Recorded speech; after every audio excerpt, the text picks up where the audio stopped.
home of champions.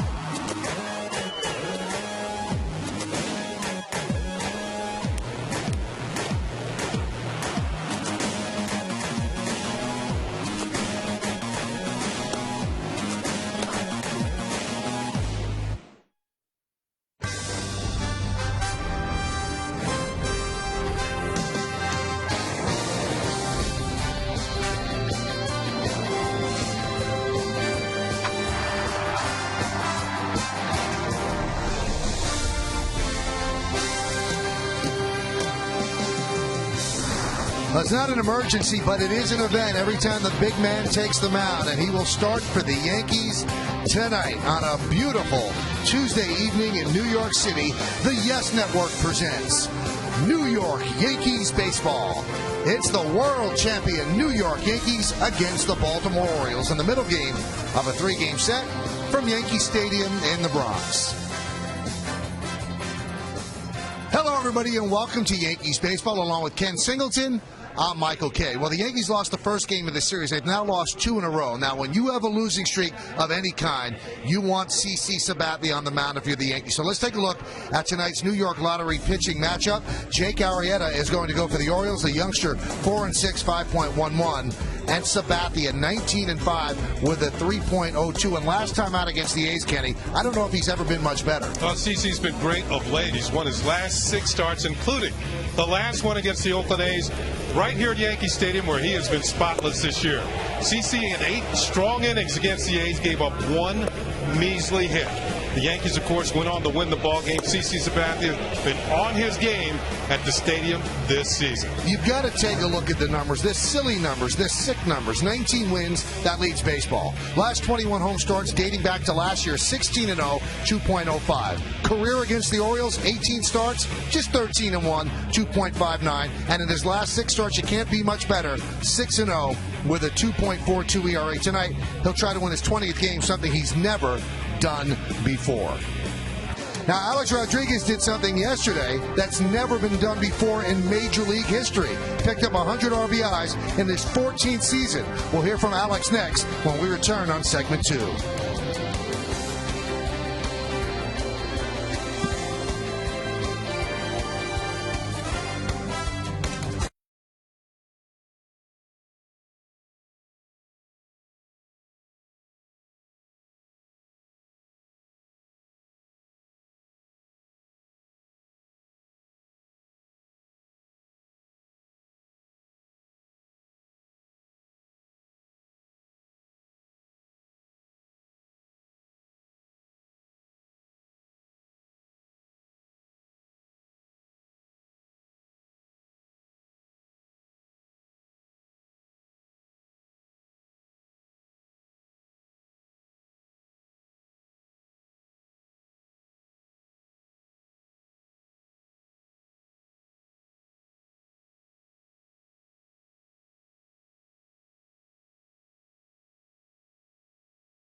Back, Kenny, and he looks pretty good. Yeah, back and doing what A-Rod does. And a good sign here on Sunday, beating out the infield hit. No sign of the calf strain bothering him. Followed that with a base hit. Then yesterday, a long home run over the bullpen and then a sac fly to drive in 2 runs. He now has 100 RBIs for the season. Significant? I've got some. 100 RBIs this season. Tied for 3rd most in the majors. 14 seasons with 100 or more ribbies. That's the most all time.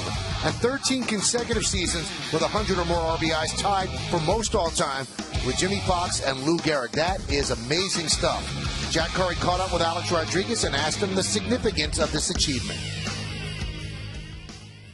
For me, Jack, it's all about trying to be consistent year in and year out. Is what we preach to our young players, and Robbie Cano and some of our other guys, is try to go out there and be as consistent as you can and try to help the team win. It's an amazing number. It just shows you how consistent he has been, how healthy he has been in his career to be able to do something like that. He came up at a very young age and was productive very early on. It's a pretty amazing feat. Is he in the lineup? Well, stick around and find out. Lineups, first pitch, baseball. Should be an hell of a game next on Yes.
Yes, is brought to you in part by Raymore and Flanagan, furnishing your style with a guaranteed delivery of 3 days or less. By Pepsi Max, 0 calories, maximum Pepsi taste. And by IOTV. IOTV offers you incredible HD picture and sound. HD is free with IOTV. Crowd still filing into Yankee Stadium on this Tuesday evening. Maybe they're just surprised there's a night game going on. 5 straight day games and now finally a night game, but tomorrow another day game. CC is warming up. Let's take a look at the Orioles starting lineup, which is presented by Lexus. Orioles won yesterday, and because of Brian Roberts, he got 2 big hits. The second baseman leads off. Felix P.A., the left fielder, will bat second. Batting third and playing right field, Nick Markakis. Ty Wigginton, first baseman, cleans up. Batting fifth and playing center field, Adam Jones. Nolan Reimold, the DH, will bat sixth. Batting seventh and catching Craig Tatum. Robert Andino, the shortstop, hits eighth. And batting ninth and playing third base is Josh Bell. CC Sabathia has finished his warm-up tosses. He'll be on the mound tonight for the Yankees against the Baltimore Orioles. CC is 4-0 against the Orioles this year, and he's never gone less than 7 innings in any one of those 4 starts. His season numbers, you can see 19-5, 3.02 ERA. They're all very good. Here's our scouting report. 19 wins. He has never won 20, so he's going into uncharted waters with a victory tonight. Trying to win his 7th straight start. And Tommy John and Herb Pennock and CC, the only 3 Yankees who won at least 19 games in their first 2 years with the ball club. Let's do it here in the Bronx as Sabathia deals a strike, and we are underway.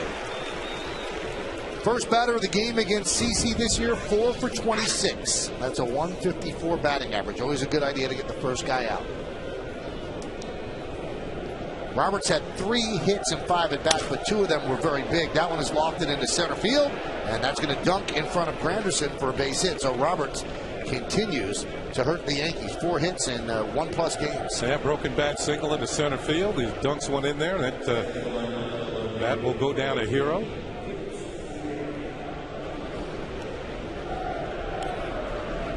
Yeah, Roberts was the main culprit in yesterday's game. He had 2 out runs batted in, including the game winner. against the Yankees. Here's Felix P.A.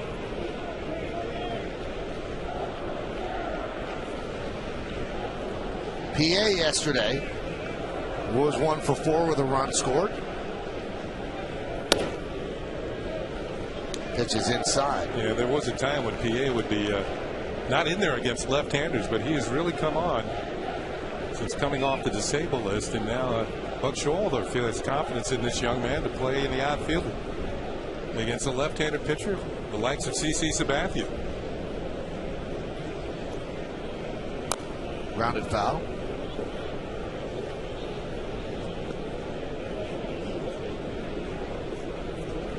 Just the third time this year that PA is batting in the 2-hole, and 2 of them have come in this series.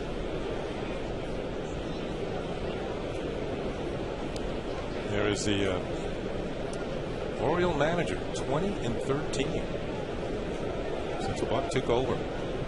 Orioles playing some great baseball.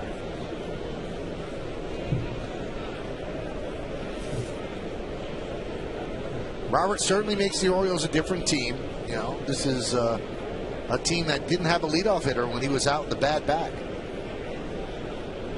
And he is their igniter. That back is still not 100%. It still bothers him to a certain extent, but he is in there. I mean, he's only played in 42 games this year. And you can imagine, here's a guy who had 56 doubles last year. Set a record for major league switch hitters. Also capable of stealing bases. Usually around the 30 steal mark each and every season. Scores 100 runs, but sorely missed at the beginning of the year. Derek Jeter positively called him a pain. That one gets away from Posada as Roberts will meet the guy who calls him a pain at second base. Let's see what this looks like. This might be a pass ball. Off the glove of Posada. It's going to allow Roberts to move down to second base. There's off the glove, and Roberts easily will move down to second.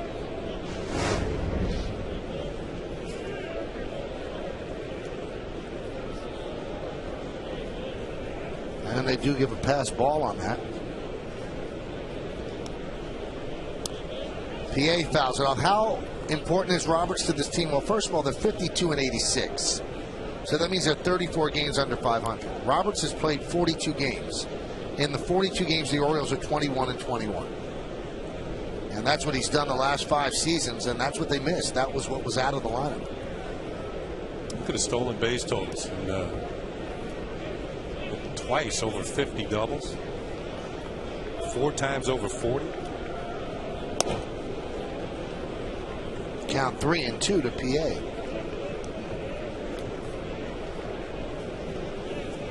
Sometimes for pitchers, the first inning is a settling in inning where you're trying to get your rhythm after warming up in the bullpen. The bullpen mound a little different than the mound at the stadium.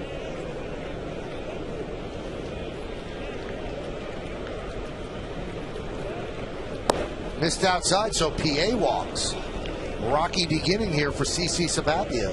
Bloop single and then a walk. That's going to bring up Markakis. Let's see what happens with CC on this lead. A little bit of a slide there. You can see that this lead foot, his landing foot, the right foot didn't grip. And the pitch was low and away. Missed the strike zone.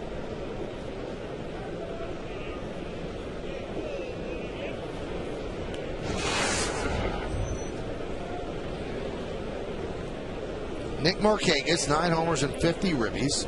They moved him around the lineup, but now Showalter has settled him into the number 3 spot. Line drive to left field. It's a base hit. Gardner charges, comes up throwing. They'll hold Roberts at third. The throw is cut off by Pena. And boy, the Orioles are set up. Bases loaded. Nobody out here in the first. Maybe the league is starting to get on to the Yankee left fielder Brett Gardner and his ability to throw people out. So they're going to safety first. Didn't even try to send Roberts, who has good speed. Markakis, a good hitter against left-handed pitching for a left-handed hitter. And the stop sign was on and flashing.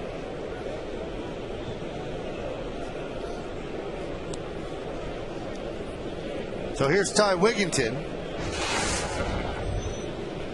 lone All-Star representative for the Orioles in the All-Star game. You heard Jack Curry say that Buck Showalter said he told his guys to look for a changeup. CC uses that changeup really effectively, and it's a big part of his game. And Wigginton seems to do okay against Sabathia, 10 for 36. Popped up, shallow center, coming on Granderson. He can't get there. The ball's going to be fielded by Swisher. The run scores, runners move up. It's a bloop single by Wigginton, and it's 1-0 Orioles. And they have not exactly scalded the ball here. Another bloop off the end of the bat, which leads you to believe it's a changeup that Wigginton got just enough of to drive in the run. And I believe that, yep, it was a change. It was up a little bit off the end of the bat. Falls into no man's land in right center field.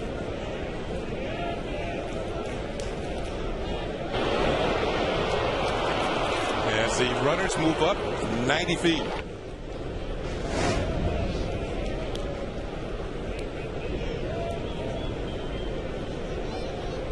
So here's Adam Jones. He didn't play yesterday. In the lineup today.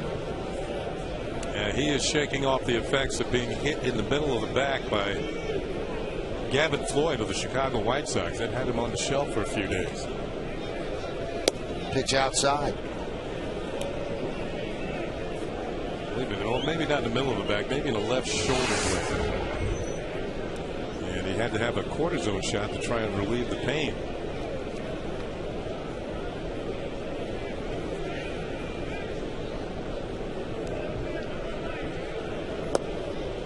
Count 2-0. CC's not zeroed in on the strike zone as of yet.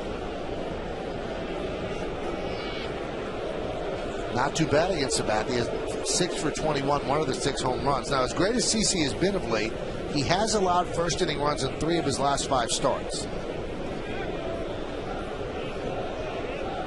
And that doesn't count tonight.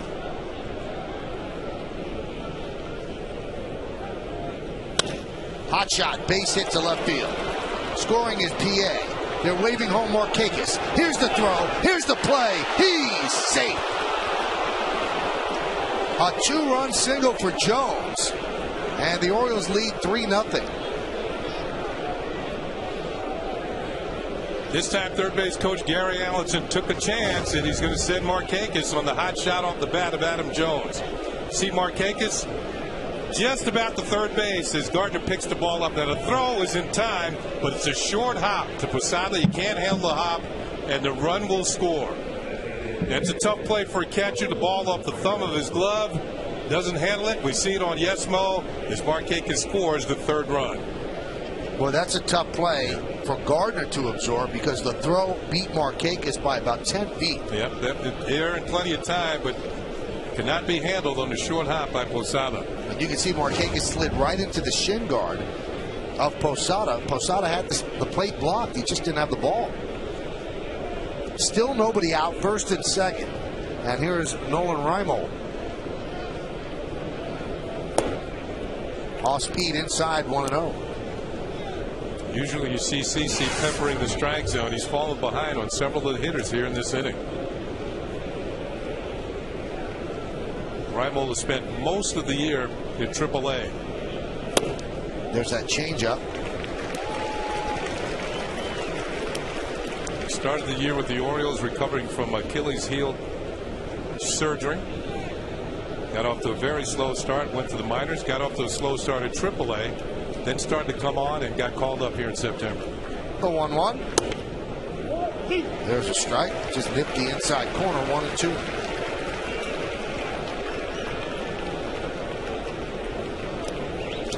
So odd to see Sabathia struggling, and even odder against the Orioles.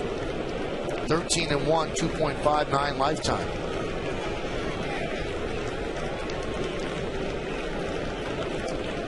One-two inside.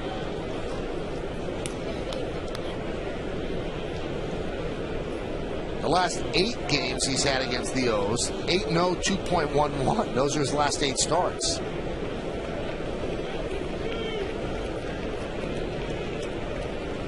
Two pitch. Lofted to left field. Gardner is there. He'll make the play. Tagging is Wigginton. Just draws the throw. Gardner's going to have a sore arm by the end of this inning. One away. It's like he's pitching.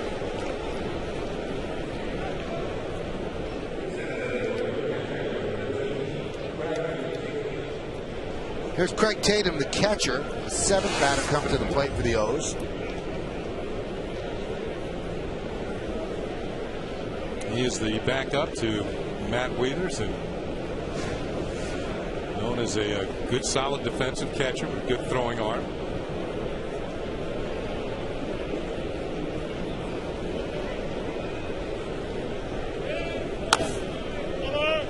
Fouled off in front of the plate. Crowd is kind of hushed. We're not used to seeing this. Neither is Girardi.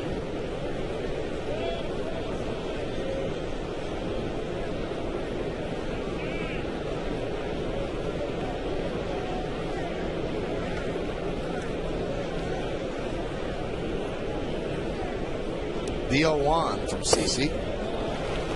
0-2. Good breaking ball down and in.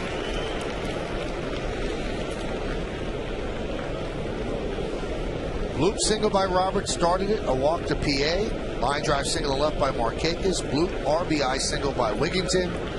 And then a hard single through the left side to drive in 2 by Adam Jones. That's where we are right now. First and second with 1 out. Tatum at the plate. 0-2 count.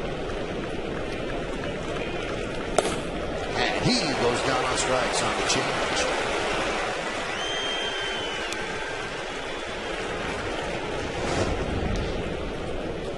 Well, Buck Showalter said watch out for the changeup, and that is a good one. Good movement on it, down and away.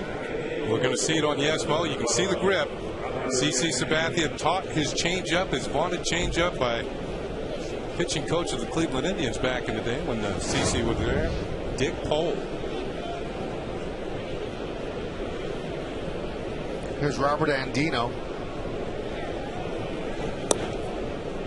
There's a strike. Now, this is the first time that CC has allowed 3 runs in an inning since the 4th inning of his June 15th start. That was against the Phillies. That's what Andino did at AAA Norfolk. Pretty good year. 13 homers and 76 ribbies. Giving Cesar Izturis a night off. Andino can play second, short. The Orioles got him from the Florida Marlins.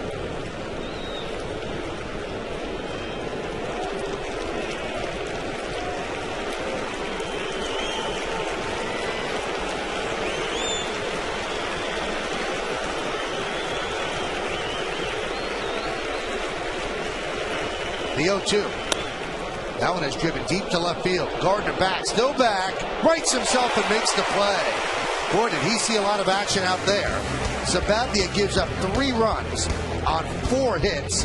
No errors and 2 men left. Orioles 3 and the Yankees coming to bat.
See what the Yankees are going to do. Their starting lineup is presented by Lexus.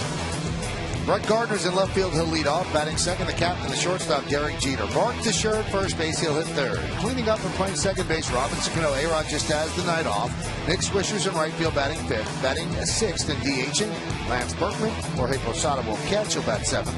the number 8 hitter, the center fielder Curtis Granderson, and Ramiro Pena, the third baseman, will bat 9th. Getting to start for the Orioles tonight, another one of their young guns. It's 24-year-old Jake Arrieta. And his numbers, this will be his 17th start, 4-6, 5.11. More than a hit per inning. More walks than strikeouts. It's been a problem for him. Pitch count. Opponent sitting 272. Here's our scouting report on young Mr. Arrieta. Sparkling debut. You go back to his major league debut on June the 10th at Camden Yards against the New York Yankees, and he won that ball game. He's only had one victory in his last 9 starts. That came in at Cleveland against the Indians, and he's got interesting splits, and that's why I think Joe Girardi has loaded up his lineup with left-handed hitters.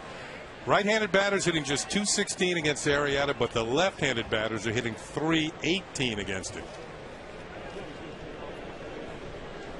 Well, here's a lefty batter to start it off, and that is Brett Gardner. Gardner had a streak of 10 straight games with a walk snapped yesterday. Try to start another one tonight as he takes a pitch inside 1-0. .318 lefties batters hit him. .216 righty batters hit him.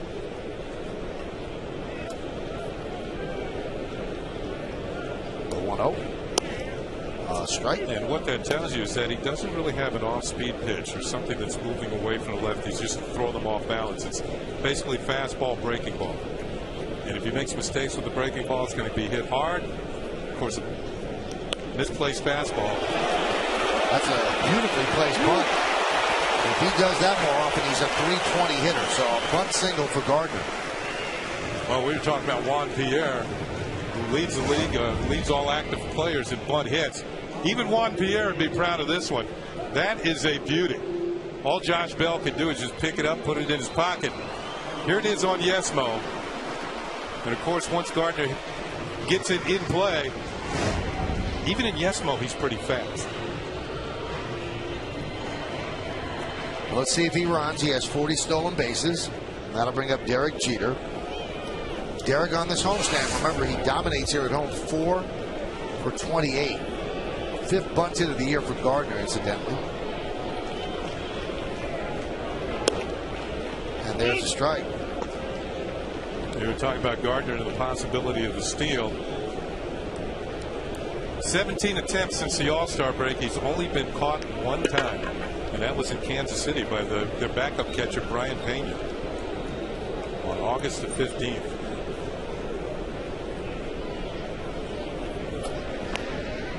Jeter, although he's been struggling on this homestand and of late, 5 hits and 46 at-bats, he likes his at-bats of late.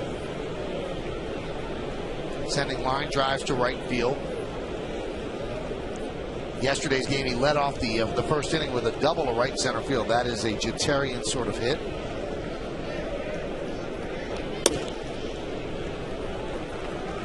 And that was also his 150th hit of the season. And he's had 15 straight seasons now with 150 or more hits. And that's the longest active streak of any player in baseball, and the longest streak any Yankees ever had.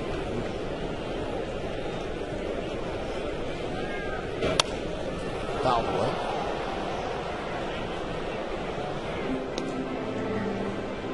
One of the things that on the scouting report with Arrieta, he has no problems getting ahead of batters. He's got a pretty good fastball, but putting them away is a different story. And he's had his problems. All of a sudden, he gets ahead on the count.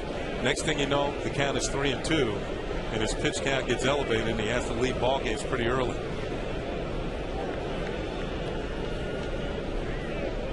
A 1-2. 2-2.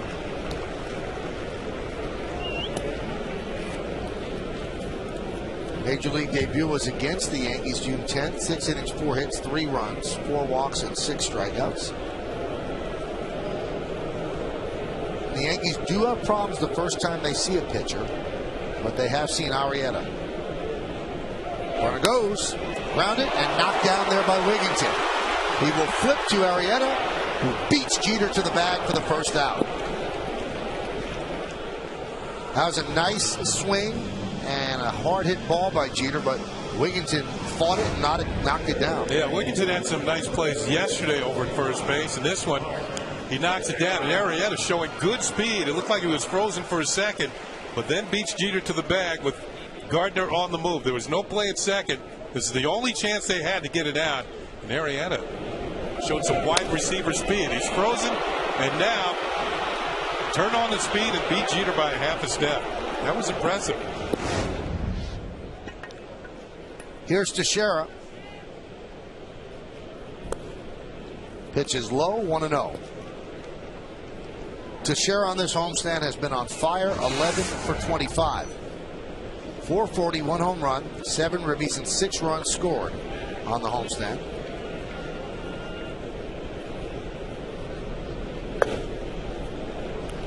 Sitting on 99 runs batted in.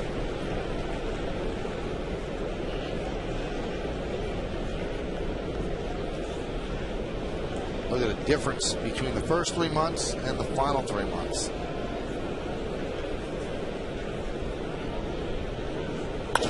That one is served into left field. It's a base hit. Gardner will round third. He'll hold right there as PA comes up throwing. Ball cut off by Bell. It's a single for Teixeira.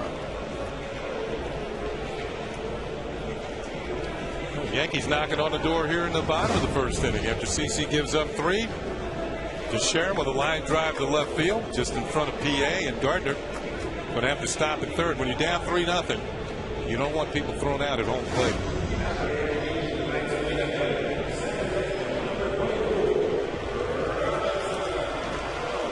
Here's Robinson Cano. Cano has not had the best homestand. 7 for 27, 4 for his last 24. His average is 319. He has 94 runs batted in.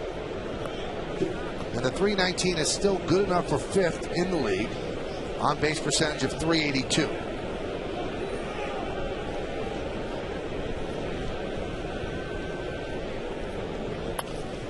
Fouled away. Noah's out here early today working with Kevin Long, the Yankee hitting coach, on that special drill that they have. See Boston leading Tampa Bay 2-0. Kevin Long out here with several of the hitters, including Cano, who was wearing out the seats in right field. The 0-1. 1-1. 78% of the time Cano gets in a runner from third base with less than 2 outs. 21 times out of 27 attempts. And he's getting close to his career high in runs batted in, which he set in 07 with 97 runs batted in. So Cano staring at the century mark. All right, ask Kevin Long why Cano seems so out of sync over the weekend series, and he said, you know what, we were not able to rest him with Alex out. He's played almost every single inning. He said, I think it's fatigue and he needs a day off, and he got one on Sunday. He said, I really think that's all it is. He said, when you're fatigued, you swing at pitches that you wouldn't normally, you reach, you flail. 2-1. 2-2. And it gets to the point where your swing is a little out of whack and you're fouling pitches off you should hit, or that you have been hitting in the past. And then when you're tired, you try to generate more bat speed, and you swing a little bit earlier than you would. You don't trust your hands, and it becomes a domino effect where everything starts to fall apart. But with Alex back, now they have the luxury of resting him, and also Jeter has to play every day because Alex was out. The 2-1. Hot shot, base hit to left field. Gardner scores. Moving to second is Teixeira. It's an RBI single for Robinson Cano, and the Yankees now trail 3-1. And that's 27 ribbies and 25 games batting cleanup this year for Cano. Let's see how they pitch to him. Pitch by pitch brought to you by Suzuki Kazashi. Well, Arrieta gives up the first run of the night on this base hit, eventual hit. Fastball fouled off. Looked like a changeup away for a ball. Fastball misses 2-1. Behind on the count to Cano. Pitch up, maybe that was borderline, fouled it off. Man, he can hit anything. That pitch was down. Not a bad pitch. And he ripped it through the hole between third and short. And the Yankees are on the board, and Cano has 95 runs batted in on the season.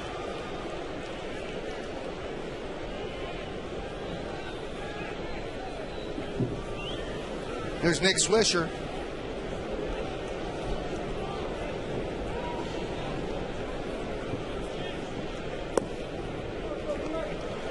Hey, Michael, so far the first inning's been nothing to write home about for either CC or Arrieta.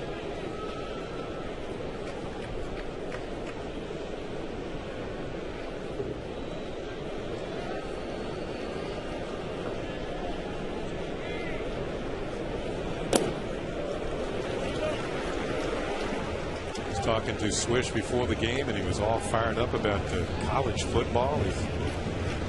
Home state, West Virginia, they were winners. Ohio State won. That's where he went to school. And for some reason, he was all fired up about the University of Florida winning, too. He had a good weekend. The 2-0. Didn't have a good at-bat there. He hits into a 4-6-3 double play to end the inning. But the Yankees get one of the runs back. 1 run, 3 hits, 1 left. We played 1. It's 3-1 Orioles right here on Yes.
The first inning, so let's give them some credit and tell you their names. Brought to you by Mercedes. Gardner, Granderson, and Swisher left to right in the outfield.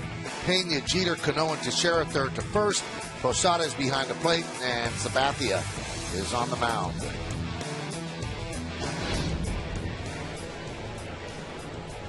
Josh Paul's going to lead up. Josh Bell. Josh Paul. A couple series back. I remember him. Josh Bell, the third baseman for the O's.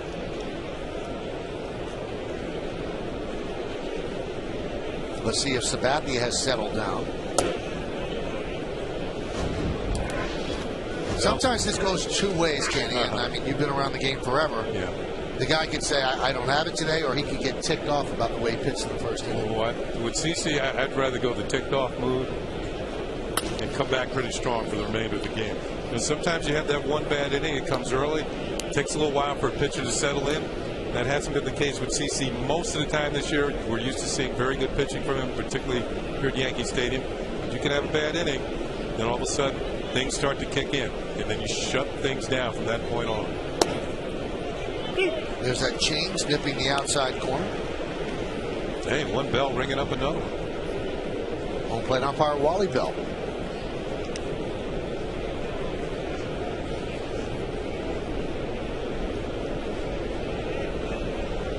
And the pitch. Missed outside. Appears that Bell's going to get a good long look at third base for the remainder of the season. With a chance of solidifying the possibility of having an everyday job next year. Switch hitting. He's got a little power. Still learning the ins and outs of being a major league hitter. Looked a little sloppy at third yesterday. He was saved about 3 errors by Ty Wigginton. Yeah. Strong arm, but came up short a few times, and that's why Wigginton had himself a good day. A lot of evaluating going on for these Baltimore Orioles this last few ball games of the year for them. Swing and a miss. Bell swings through the change. Let's look at the game time weather conditions presented by Bigelow Tea. Pretty nice night here in New York City, 81 degrees, humidity 49%, the wind out of the south-southwest at 13 miles per hour, and it's partly cloudy. Well, it's nighttime now, you really can't see the clouds.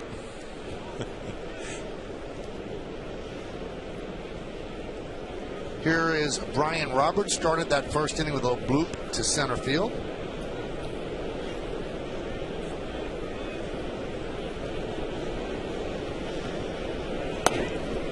With that hit, he is now hitting 7 straight games. And his 10th for his last 23.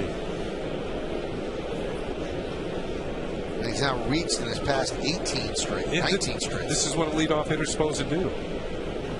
And that you've had players in that role that were nowhere near what Roberts could do. Pretenders.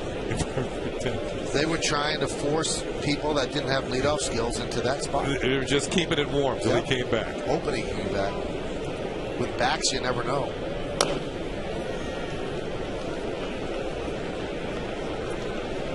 He suffered one of the more horrific injuries we'd ever seen across the street at the old place.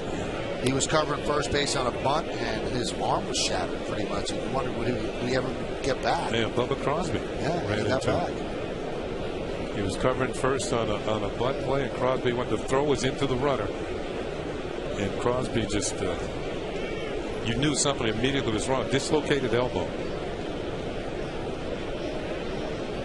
Torn ligaments and tendons. Delicate surgery. Took him a while to regain the strength. But back and playing. Thanks to modern medical technology. The 1-2, swing and a miss. He chased a high fastball, went out of the zone for that one for the second out. Third strikeout for Sabathia. There's the target. He's actually going to miss it, but up and out over the plate, and Roberts couldn't get on top of it. Kind of struck himself out on that. Sometimes a hitter, you can see his reaction, will see a ball so well because it's up near his eyes. And Roberts is usually more disciplined than that. Struck himself out.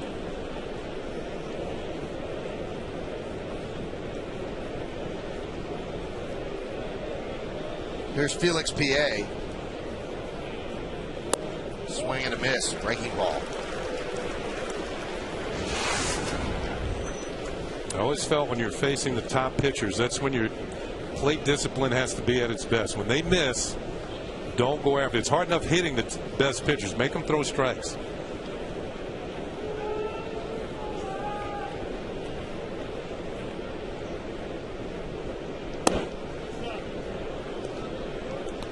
Count 1-1.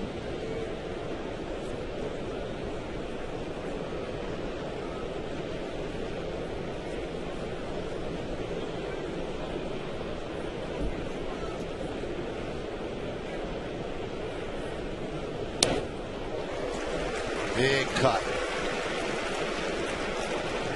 As you watch CC tonight, Michael, we're seeing 93, 91. I don't think he has as good fastball as of yet. It could kick in. Maybe his mechanics are slightly off. That's why he's been around the strike zone, not really peppering it like he usually does.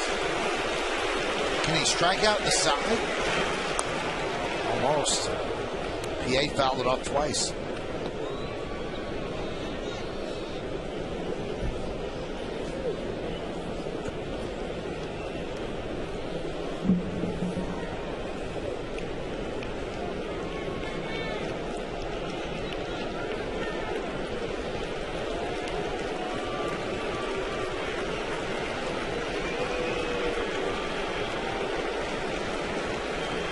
And the 1-2.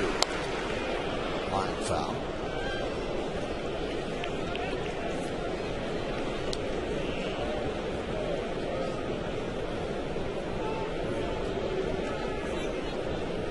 You know, it's amazing, Michael, that sometimes young players like PA coming up with the Cubs where they thought he was going to be, he kind of handed them the center field job, and it just didn't work out. Maybe it wasn't his time. They bloomed a little bit later here in Baltimore. 1-2.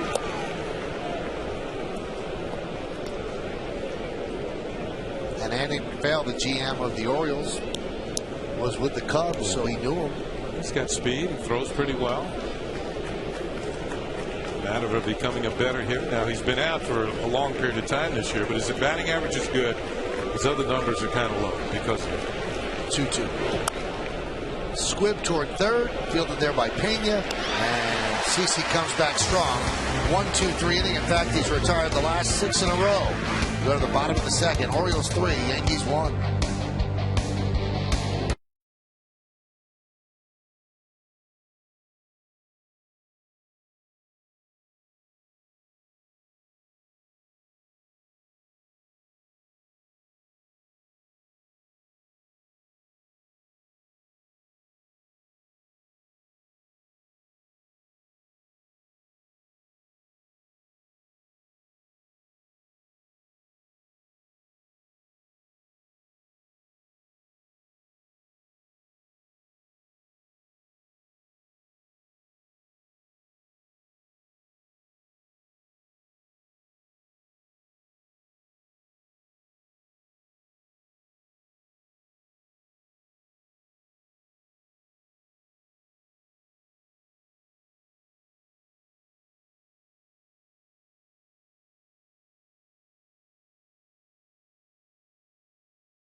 Enjoy the journey.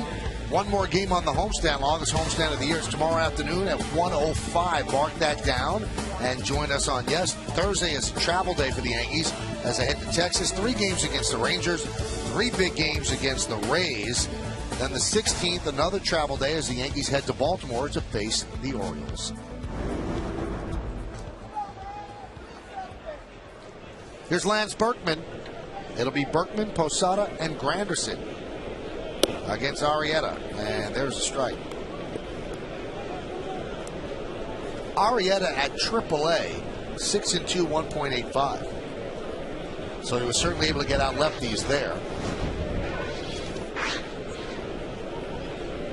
Now, rookie starters against the Yankees this year in 16 starts, 7-6 with a 2.62 ERA. But this will be Andino's second take and the second look the Yankees have at it.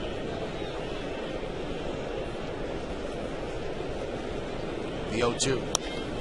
Line drive, base hit off the bat of Berkman. Go round first, he'll stay right there. Berkman's been swinging the bat a lot better.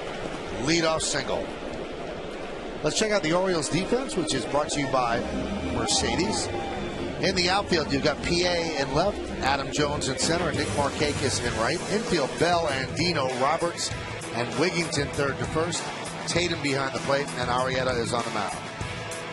I told you that Berkman's been swinging a hot bat since coming off the deal with that sprained ankle. He's now 6 for 13.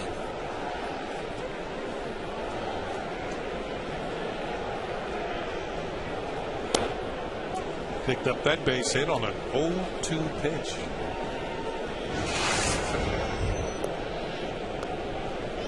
They used to hand out fines to pitchers that give up hits on 0-2.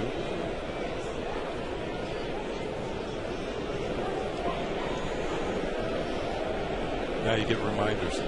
Get a memo. I'll tell you what, Kenny.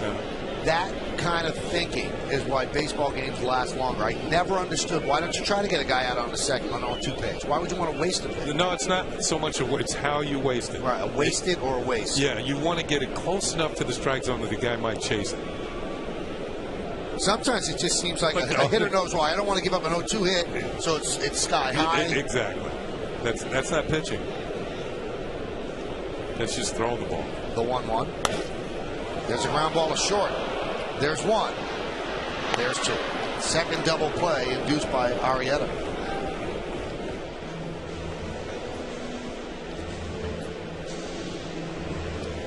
IOTV offers you incredible HD picture and sound. HD is free with IOTV, the official HD service provider of Yankees baseball on Yes.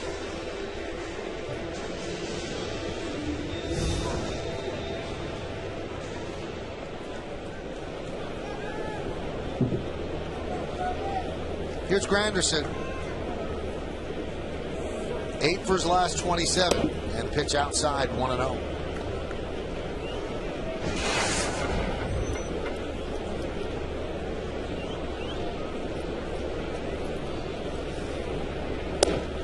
And a strike.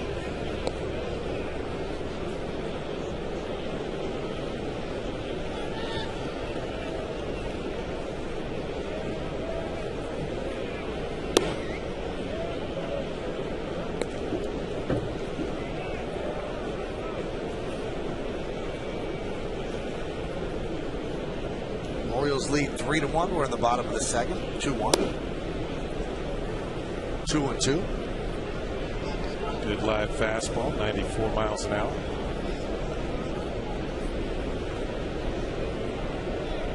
And the pitch. Line drive right at Roberts. That'll do it in the second. No runs a hit, no errors, and nobody left on base. An 11-pitch inning for Arrieta. We go to the third.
Yankees are trailing 3-1. Nick Markakis will lead off. Each team with 4 hits, and each team scored in the first inning. Here in the top of the third, we always speak with either Kimberly Jones or tonight Jack Curry, who is down in the third base camera well, adjacent to the Orioles dugout. And we'll talk to Jack in a sec. And the first pitch is a strike. Jack, I know that you spoke at length today with the Yankee GM Brian Cashman. He was the guy who signed CC Sabathia to the contract. I would assume the Yankee organization is quite pleased with that investment. No doubt about it, Michael. Cashman is thrilled. He said that Sabathia has given them exactly what they had hoped to get. As Markakis fouls it over my head here. 38-13, Michael. 25 games over 500. But beyond that, what was interesting to me was to hear Cashman talk about the influence CC has had in the clubhouse. He said, he has made our clubhouse light and fun. Before he got here, we weren't light and fun. Pretty interesting. Now, the way that Cashman went at him, he went at him almost like a college recruiter, right?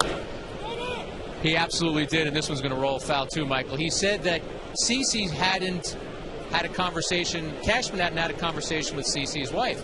So Cashman was at the winter meetings in Las Vegas and said to CeCe, do you think it would help if I come and speak to your wife? And CeCe said, yes, absolutely. I think it would help. That might be the final piece to the puzzle. So, Michael, Brian Cashman told me that he loaded up a bag with Yankee T-shirts and Yankee caps for CeCe's kids, and he basically did approach it as if he was a college coach trying to sign a high school senior. Of course, he also had a paycheck that he could bring with him, which college coaches aren't supposed to do, but we'll leave that discussion for another day. And he said he told himself he wasn't leaving that house without a signature on a contract, which he got.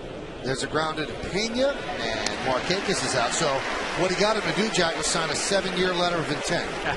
Yeah, and there was a 161 involved in there somewhere, too, I think. Now, also, you spoke to Cashman about how the postseason rotation might flush out. So what's he saying? Well, I tried really hard to get him to talk about the postseason rotation, Michael. Of course, he would only talk hypothetically because he said we aren't there yet. But we all know CeCe will be the Game 1 starter. The Yankees' hope is that Pettit is healthy enough that he can be slotted into Game 2. And then the next 2 starters are going to come from Burnett, Vasquez, Hughes, and Mosley. Right now, I think it's Hughes and Burnett who are in the lead. What was interesting to me, Michael, is he did not include Nova in that equation. When I asked him about Ivan Nova, he said, listen, this kid has only had 3 major league starts. I do not want to put such high expectations on him. You know what's interesting about that, though? You said that they would probably start Pettit in the second game. And I remember Joe Torre used to always say the most important game of any series is Game 3. And I believe that Pettit started Game 3s last year. Why wouldn't they go with him in Game 3? Right, this is just a lot of me ruminating from talking to people, but I think if you look at the way now, with Thursday's rehab start having been moved back a day, if Pettit's okay and can go, he could then pitch Tuesday in Tampa, and you could slot him right behind Sabathia. There's a deep fly to center field. It's over the head of Granderson. He'll play it up against the wall as Wigginton chugs into second with a 1-out double. So Wigginton's 2 for 2 against Sabathia, and that breaks a streak of 7 straight retired. Some charity work being done by Jorge Posada. Jack, tell me about that. Right, today, Jorge Posada, there's a new T-shirt you can purchase at Yankee Stadium. It's called the Hip Hip Jorge 1000 T-shirt. And, of course, it acknowledges Posada getting his 1000th run batted in earlier this year. But, Michael, I think more important than that is the net proceeds of the sales from this T-shirt will go to the Jorge Posada Foundation. And, of course, most people know that Jorge has a 10-year-old son, also named Jorge, who was born with a condition called craniosynostosis, which affected the young man's brain. He's already had 8 major surgeries. So all of the net proceeds from the sale of this T-shirt will go towards that foundation. And, Michael, this is a happy story for the Posadas, and I know from talking to Jorge earlier this year, he was a proud dad in telling me that little Jorge signed up and played in his first baseball league this spring. Was very excited to come home and tell his dad that he got number 20, just like his father. I got to tell you one thing, Jack, and it's going to hurt your feelings, but that's what I'm about. As Adam Jones lost one to right field, Swisher is there, and he'll put it away as Wigginton just draws a throw. That at the beginning of when you started to talk about this, we showed Laura Posada, Jorge's wife, holding up the T-shirt. Nobody even heard what you said. They just stared at Laura. You know what? I can't blame people. Do you want me to say it again? Basically, buy the T-shirt because the net proceeds go to charity, and it'll help a lot of people. And the Posadas, both Jorge and Laura, said that they feel blessed that this has been a part of their life because now they can help other people who maybe don't have the means that they have had to be able to help their son. And our producer, Frank DeGrace, just showed her again, so everybody just blacked you out again. Unbelievable. Jack, we'll hear from you on the postgame. Thanks, guys. All right, thanks a lot. Go out and buy that T-shirt. It's for a good cause. Yes, it is. And little Jorge is doing very, very well. And that's great news. He really went through a lot, that kid. Tough kid. Nolan Reimold drives one deep to left field. Fair ball, it's gone. It is gone. See ya. A long 2-run home run into the second deck. And it's 5-1 Baltimore.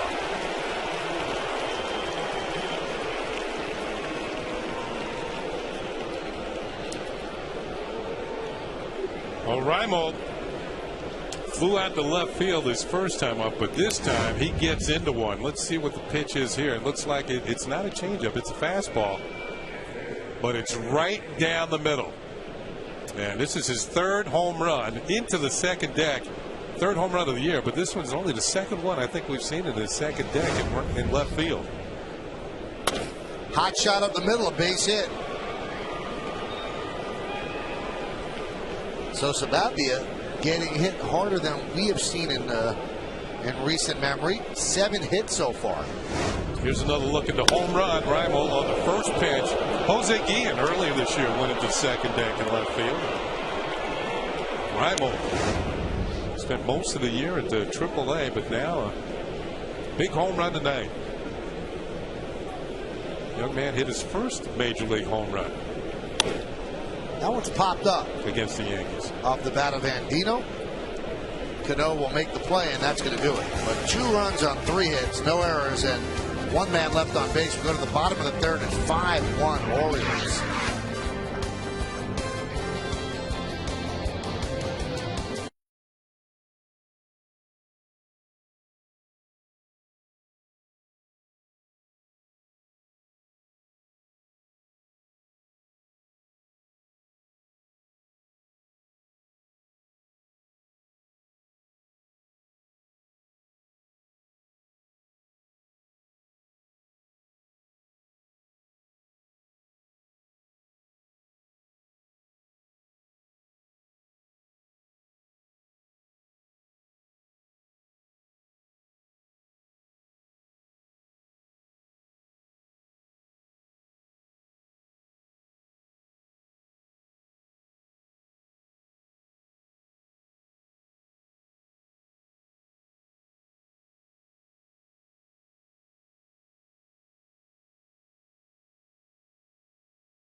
Question is, which TV show will you miss the most?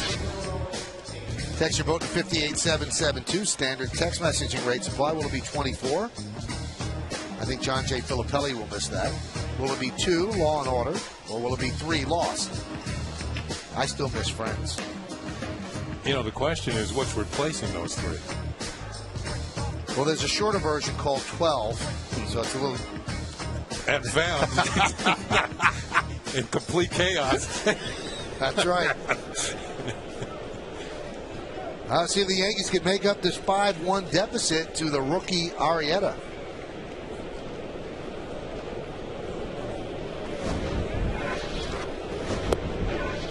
Count 1-0. Tonight's going to have to be one of those nights where the offense is going to have to pick up CC Sabathia. There have been nights when it's been the other way around.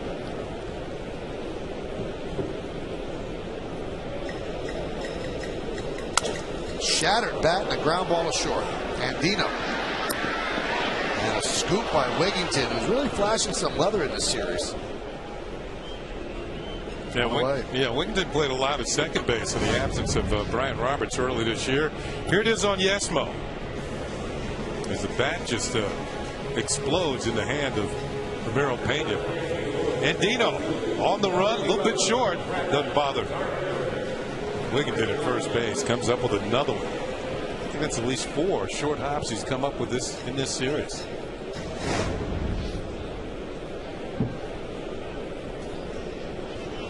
Back to the top of the lineup in Brett Gardner.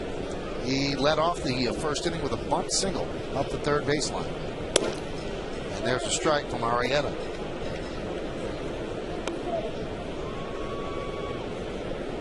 Well, by having that bunt single the first time up, he certainly gained the attention of Josh Bell at third base, who's in on the grass.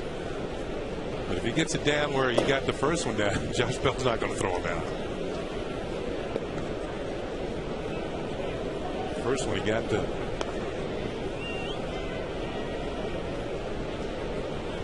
First one he got about right in here, about a third of the way down the line, and deadened it.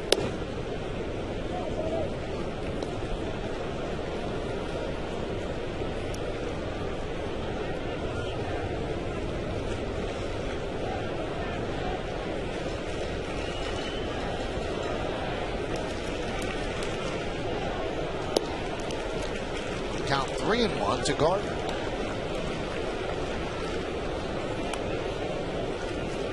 Gardner in yesterday's game batted ninth and was 0 for 3 with 2 strikeouts. Derek led off yesterday. Gardner in the number 1 spot tonight, the 3-1. Right down the middle, 3-2.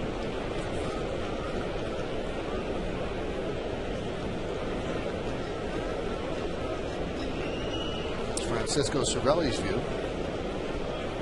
And now yours. 3-1. Hot shot and caught there by Andino as Gardner hit it hard. 2 outs. It's a second line out to an infielder by a Yankee hitter. Granderson lined out to second. This time it's Gardner hits one on the nose, but Andino's right there to make the play.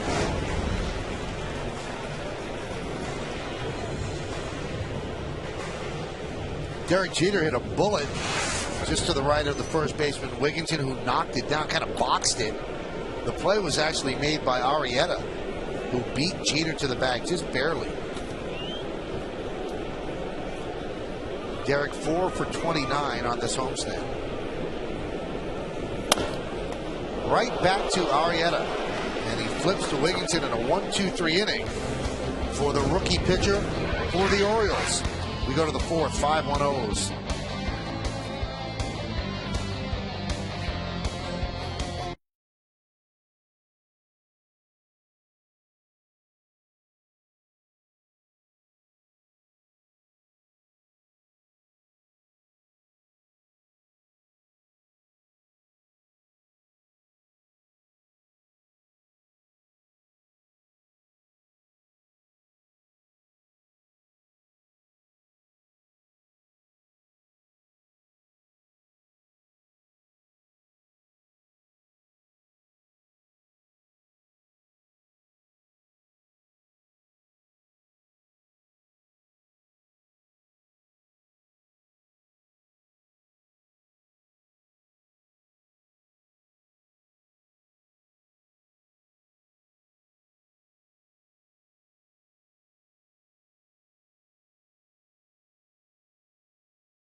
The New York State Smokers Quit Line Quiz.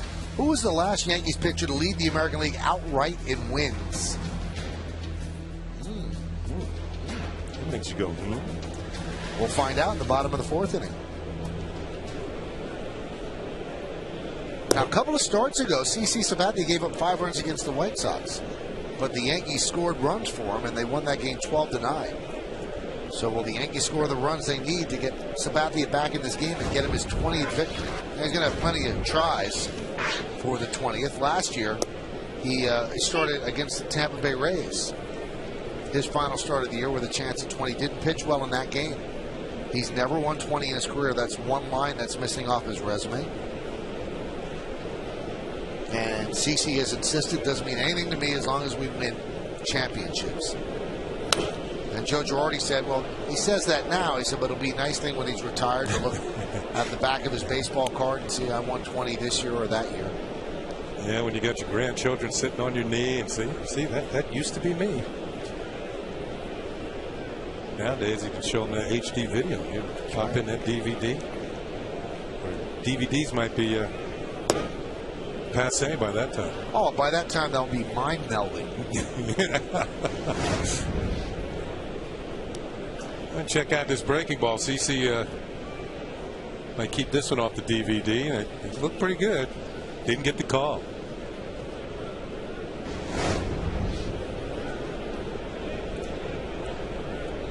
2-2.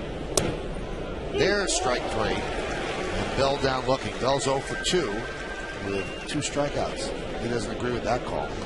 Well, after the previous one, why not? The thing about the one I thought it was better than the first one.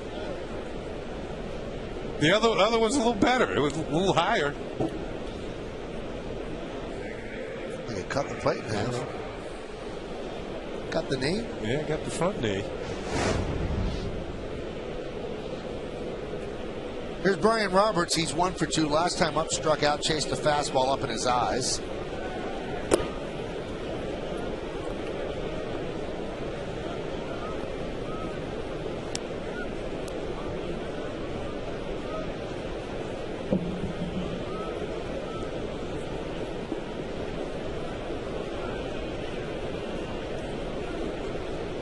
The 1-0.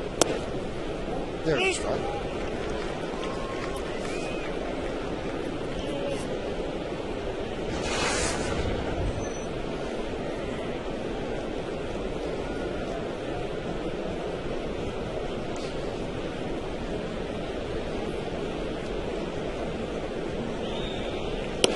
Pitch is high. During his college career, Brian Roberts did something that not many players are able to do.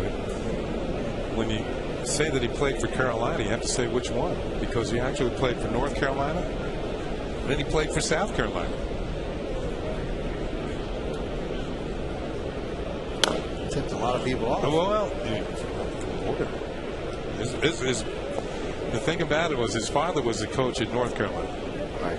But his father was let go by North Carolina, so he didn't want to stay there, and he just drove a few miles, went down to South Carolina. They're looking for an infielder, and he played there.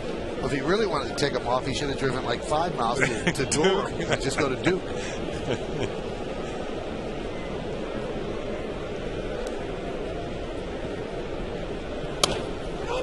Grounded to first. Teixeira is going to beat Roberts to the bag for the second out.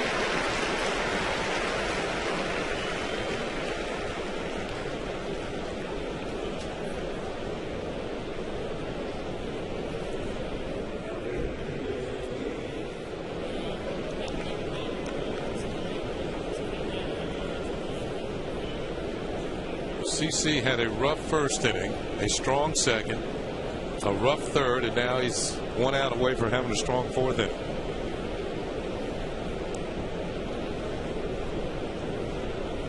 There's Felix P.A. walked and scored in the first and then grounded to third in the second.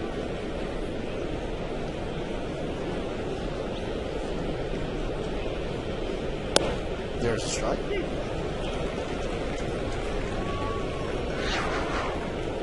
Two-two. Red Sox and the Rays. Bottom of the third. Red Sox won the first game of that series yesterday. So the Yankees didn't lose ground to the Tampa Bay Rays after their loss. I think Jeff Neiman of the Rays has come off the disabled list and lost 3 straight starts. So maybe he has not found his rhythm since coming back from, I think, a sore shoulder, stiff shoulder, or I think that's what it was. Shows bunt, takes a strike.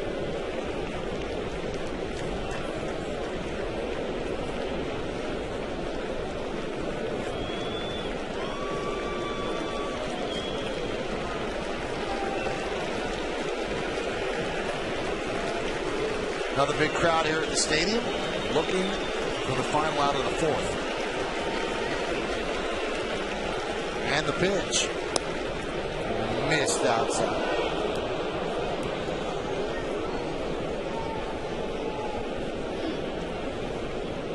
You mentioned Jeff Neiman, Kenny, since returning from the DL, 0-3 with a 20.70 ERA.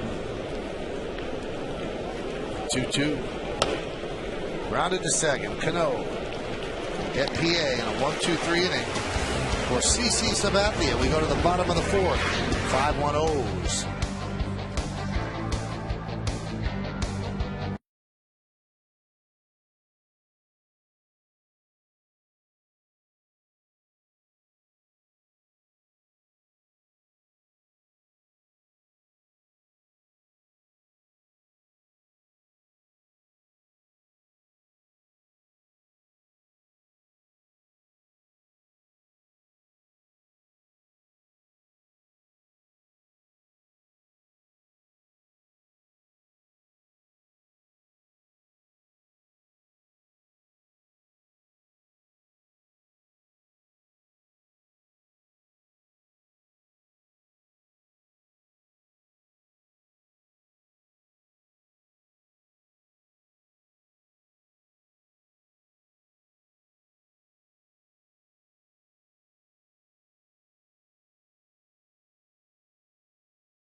It's time for the answer to the New York State Smokers Quit Line quiz. Who was the last Yankees pitcher to lead the American League outright in wins? Kenny, do you know?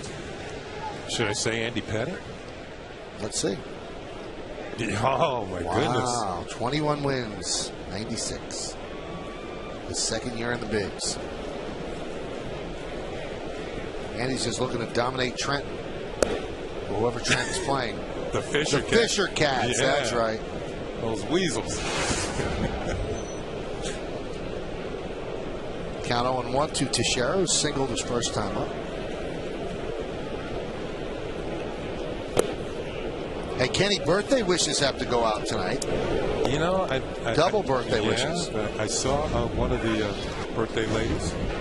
Well, first we have to wish happy birthday to Susan Waldman. Oh, and there's Laura Posada. How convenient. She's all over. Happy birthday to Susan. Swing and a miss. And also, happy birthday to our very own Kimberly Jones, who has a day off on her birthday, celebrating at home. So happy birthday, Kim. Happy birthday to Kim Jones and me. And me. Yeah, isn't that cool? That's a pretty nice likeness. That's not bad. Good job. Nice artistry there. Yeah.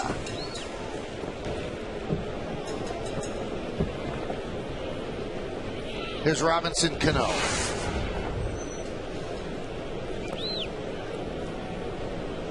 You know, a milestone upcoming. His next run scored will be the 500th of his career. Grounded to third. Bell. 2 outs.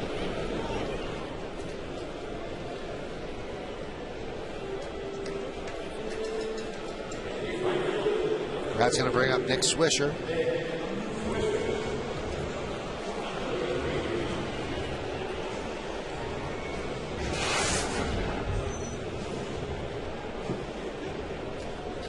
You know, when you look at the way the Orioles are playing, when they're 20-13 under Showalter, you really wonder how he was out of the game for 3.5 years. And I did a good job with ESPN. Was actually very good on TV. But how did he not have a job for 3.5 years? It's a question to ponder. That one's popped up. Jones is there, and he'll put it away. And that's an easy 1-2-3 inning. And 6 pitches. Not too bad. We go to the 5th. 5-1-0s.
Sounds like they have an interesting game going on at Fenway Park. And fans, you want to stay tuned during the 6th inning for a message from our friends at the Fox Business Network. Right here, we get ready to go in the top of the 5th inning. The Yankees are down by a score 5-1.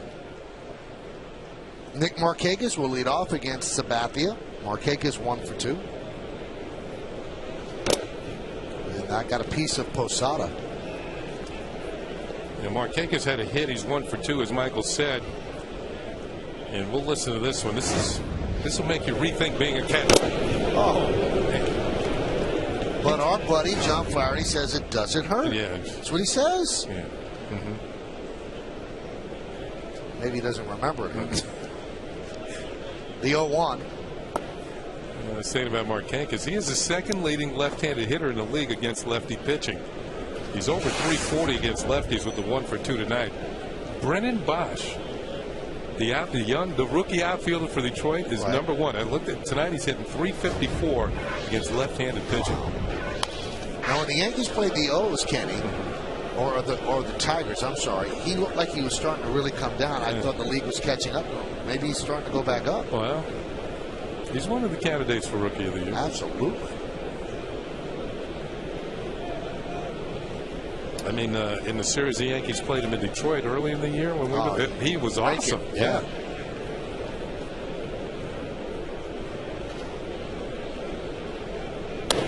Line drive right at Teixeira. This moment in Yankees history brought to you by Johnny Walker. Looks like it's going to involve Winnie. September 7, 1985, Dave Winfield steals home and scores the game-winning run on Oakland's Tommy John in a 3-2 win at Yankee Stadium. Demand greatness in every sip and every season. Johnny Walker, proud sponsor of the New York Yankees. Hall of Famer, Dave Winfield. Yes. There's Ty Wigginton. There's a strike. Winfield, one of those players just ahead of A-Rod on the all-time RBI list, which A-Rod is climbing rapidly. The 0-1. 1-1.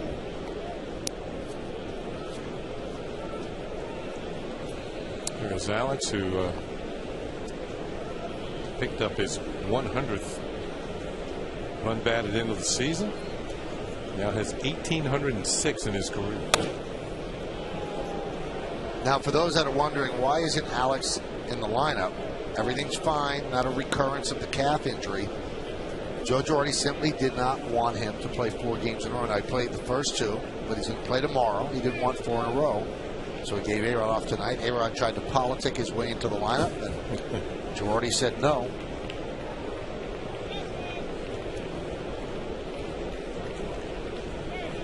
Yeah, with the switch hitters involved for the Yankees tonight, I think it was a good call by Joe Girardi because of the fact, even though A-Rod had a home run yesterday, because of Arrieta's breakdown, his splits. You know, he's very tough on the righties, and the lefties hit Arrieta pretty well. Over 300. So he has, including the switch hitters, 8 left-handed hitters against Arrieta today. Kenny, you know that I'm not a foodie. What is Alex eating? Those are those. I forgot what they're called, but they taste very sweet. And they're called get-ups? What are they? Kumquats? No. Not kumquat. I don't think. No, they're too small. I wonder. He's devouring them. That's the outer shell. He's not the only one. A lot of vitamin C involved there. It's some sort of citrus fruit. Very tiny. It's almost like the size of like an acorn or a grape or something. Yeah.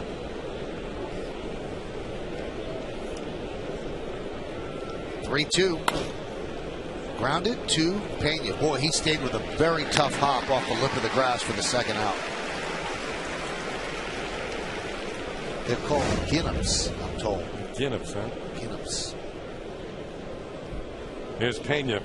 Smooth as silk. It's short second and third. And there's the hop Michael was talking about. He stays with it. Throws out Wigginton for out number 2.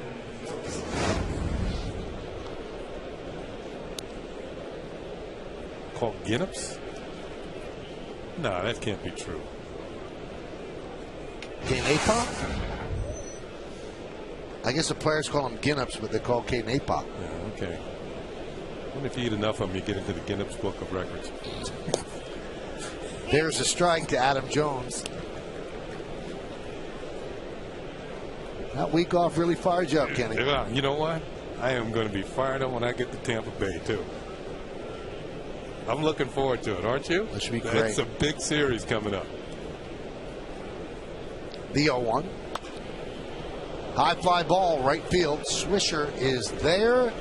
He'll make the play, and that will do it. 7 in a row for Sabathia. We're halfway through. Yankees are trailing this one 5-1 on Yes.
Well, fans, this Sunday, the man behind the mic is back for another season of Football Sunday with Mike Francesa.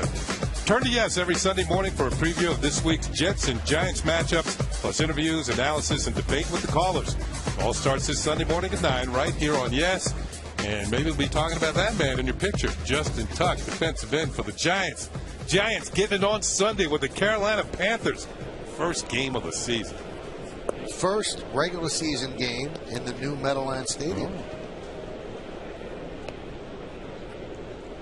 And the Panthers embarrassed the Giants to close Giants Stadium last year, so now they get a chance to open it with a win against the Panthers. And then the Jets have the first nationally televised game on Monday from the new Meadowlands Stadium. That's the Baltimore Ravens. Lance Berkman singled in the second inning.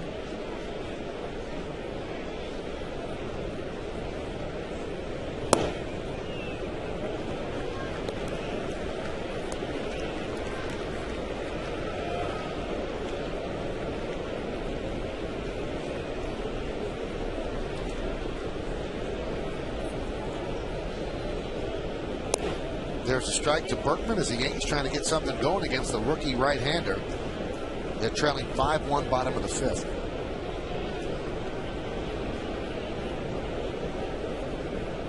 The 3-1. Another base hit for Berkman. So he is 2 for 2. He's on first. And we now go to our very own Bob Lorenz in the Yes Network studios for an update. Bob?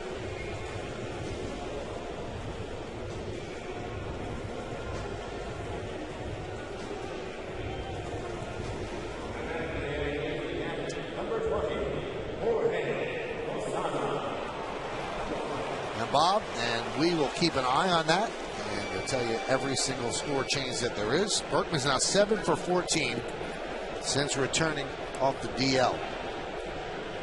Here's Posada.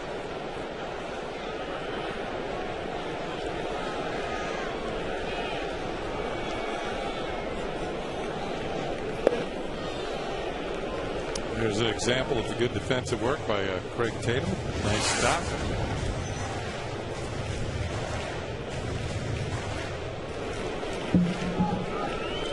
been very economical. That was just his 50th pitch. Yeah, that's usually a problem for Marietta. He's having one of his best ball games as far as pitch count is concerned.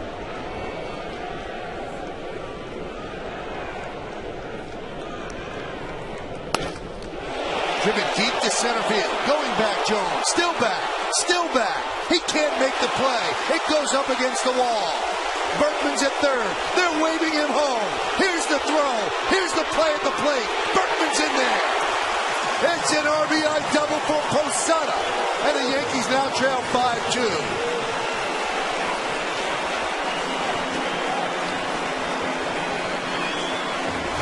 Jorge really got into this one. Out at third of the plate, driven to deep center field. Adam Jones had a shot at it. Turning it on for all he's worth. Reaches out, comes up a little bit short. Then has to play the carom. Then the race was on.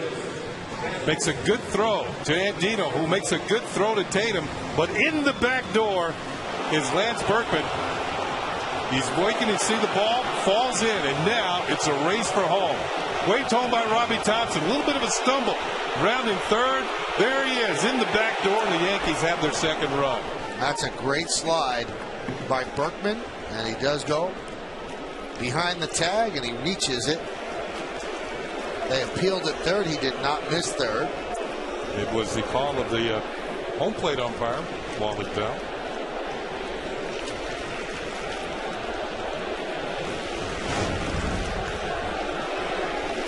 There's that little stumble. Oh. That'll cost you points on Dancing with the Stars.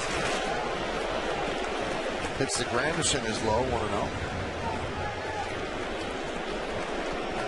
So the sprained ankle is no more. He was chugging around the bases to score the Yankees' second run as they try to chip away against Arrieta.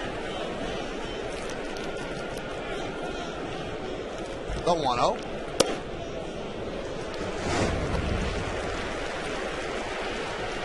Here he is on the back door.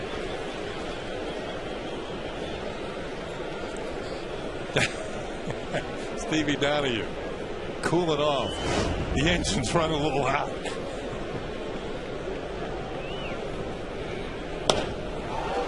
That one is popped up. Shallow center. Long run for Adam Jones will make the play.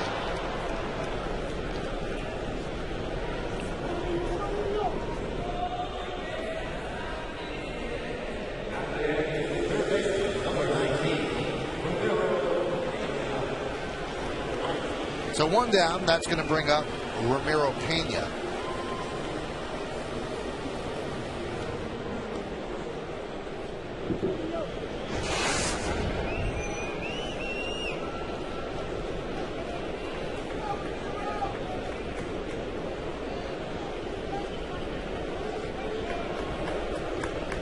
Pena grounded to short. That was in the third. Broke his bat in that at bat. Brand new piece of lumber. And the pitch is a strike.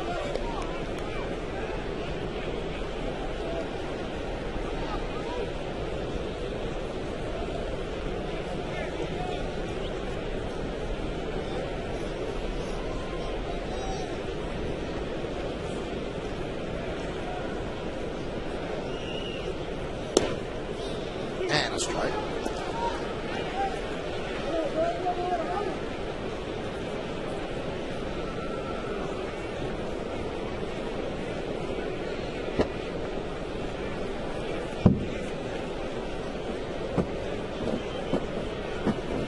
Posada leads off second.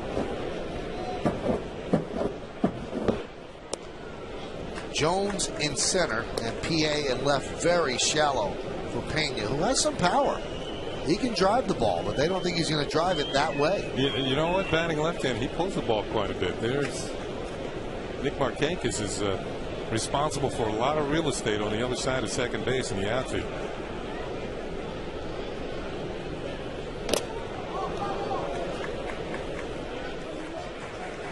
It's a hanging curveball, and Pena fouled it back. When you look at what Pena's done lately, he's been swinging the bat pretty well. He's got his average well up over 200 now. And And also, he's got 18 runs batted in on 33 hits. That's not bad. He's 10 for his last 22. 1-2. And this is with sporadic play. It's not as easy to boost your average in these situations where you just, sometimes you come in as a defensive replacement, you get one at bat, get a hit. Keep yourself going. That's not easy to do. Start a day game after a night game, get a couple of hits. Then you sit down for 2 or 3 minutes.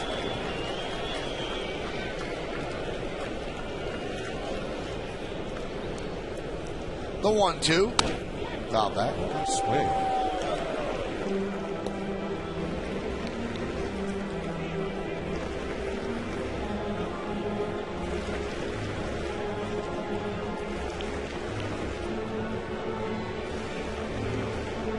Orioles lead the Yankees. We're in the bottom of the 5th.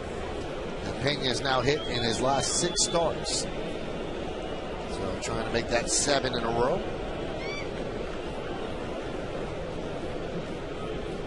A 1-2 pitch. Served to left field. They had him play beautifully. PA right there puts it away. Hardly had to move in for the second out.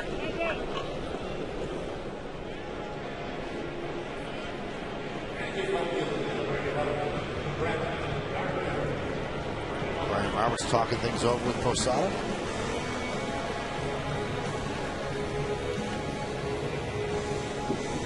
So here's Gardner. He has a bunt hit, and then he lined out sharply to the shortstop, Robert Andino.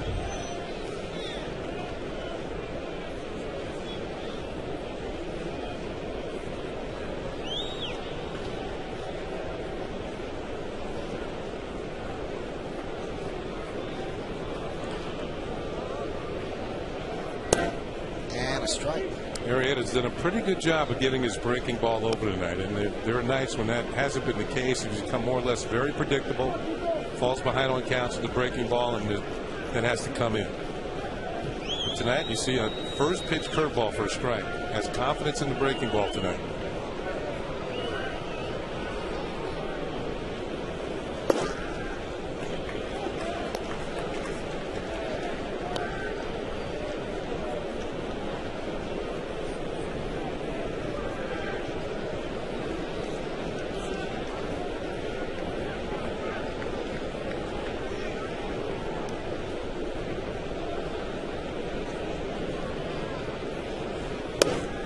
And there's a strike. Another breaking ball in for a strike.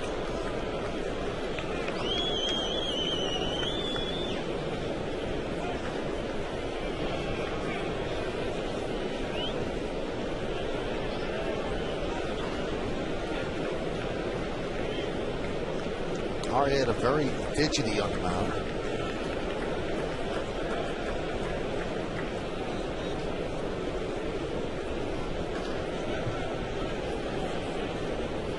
And the 1-2 pitch. Swing and a miss and struck him out. So he rebounds from the single by Berkman and then the double by Posada. Posada drives him over the head of Adam Jones, an outstanding center fielder. Then they're off to the races. Here comes Berkman, a pretty slide. And it's 5-2-0s.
2010 postseason and host your group in a Yankee Stadium suite. Joining the excitement as the Yankees continue their quest for a 28th World Championship. Yankee Stadium suites are the perfect entertainment venue with sizes ranging from 12 to 60 guests. Reserve your suite today. Availability is very limited. For more info, call 212-YANKEES, visit Yankees.com, or email suites@Yankees.com. We go to the 6th inning. Nolan Reimold, a home run his last time up, a 2-run shot. Takes a pitch low from Sabathia. 1-0. 5-2, Orioles lead in the 6th. CC trying to do something he's never done before, and that's win his 20th game. Had 19 a couple of times. Off speed for a strike. Reimold's home run in the 3rd inning was a blast. It reached the 2nd deck in left field.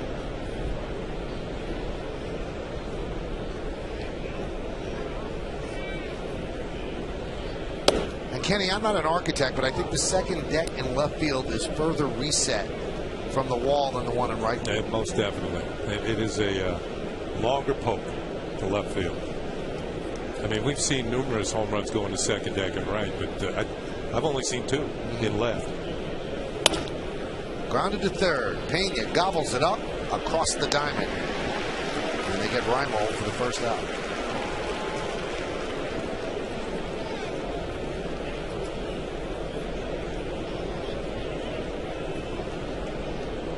We always used to debate whether anybody would reach the upper deck in right field at the new ballpark, and it was done. Russell Branyan, who also hit the Mohegan Sun Sports Bar. And that does show the 2nd deck is closer.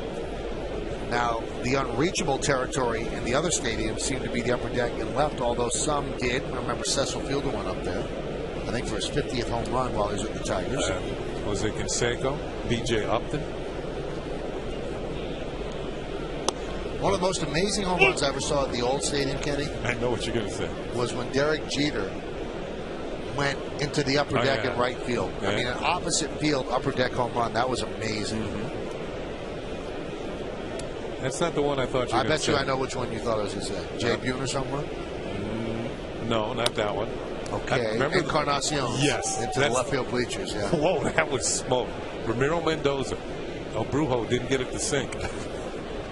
It finally sunk into the bleachers. Oh, my goodness. And that was pretty much a rarefied real estate. The 1-1.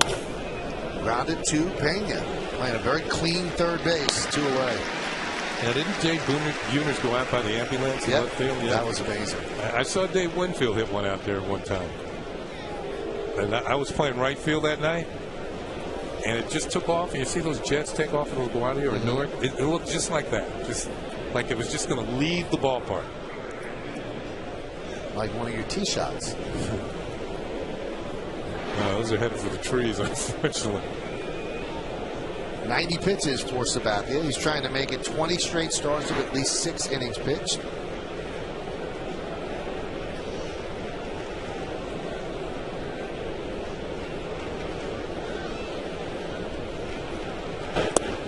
And the pitcher who gave up that home run to Winfield is here tonight. He's in the next booth. Mike Flanagan. It was a rocket. Here's Mike right here. And Gary Thorne is partner. Orioles TV. They went to the same shirt store, didn't they?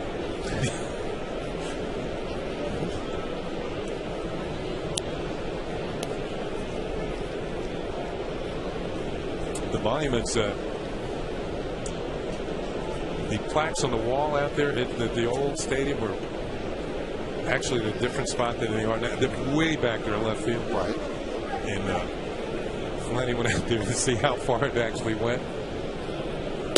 And he said he looked at all the plaques and they were kind of laughing at him when he'd given up a home run that far. He had some sense of humor. Good pitcher, though. Cy Young Award winner, 1979. 23-6. Didn't throw that hard, so Winfield provided most of that power. He smoked it. There's a strike to Andino.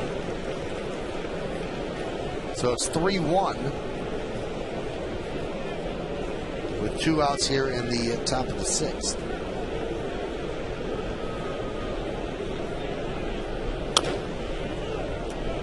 Now the Yankees have to rally, or we might see something we haven't seen in over a year. CC has not lost a game at home since July 2nd of last year. An incredible run. That's why these 5 runs look so huge with him on the mound here. He knows how to pitch here at the stadium.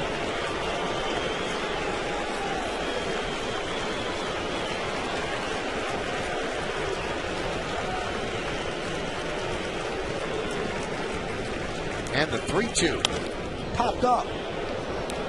Shallow center. Going back, Cano called off by Granderson, and that'll do it. 10 in a row for Sabathia. Yankees trail 5-2. Time now for a message from our friends at the Fox Business Network.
In part by Resident Evil in theaters Friday, by Blimpie, America's Sub Shop, and by Jack Daniel's Tennessee Whiskey. Please drink responsibly.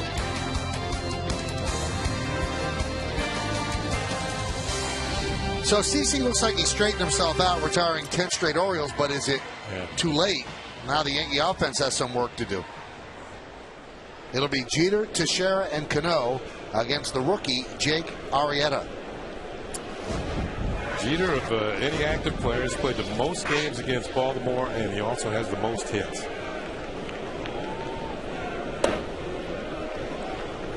And right now, you're trying to get some base runners. Get something started. Does that number just shock you as much as it does me, Kenny? 263 for Derek Jeter. Yeah, and the on-base percentage, too, at the end. Wow. And when Derek says what he says, when people ask about it, I absolutely buy it with him. He said, are we winning? We have the best record in baseball. We're in first place. As long as that's happening, I'm having fun. Yeah. Well, you know what he's about. He's about those championship rings. But it has to leave an emptiness in him. He's not used to hitting 263. No, I mean, everybody has a certain personal pride, and you want to come out here and play well. Looks like something got in Derek's eye.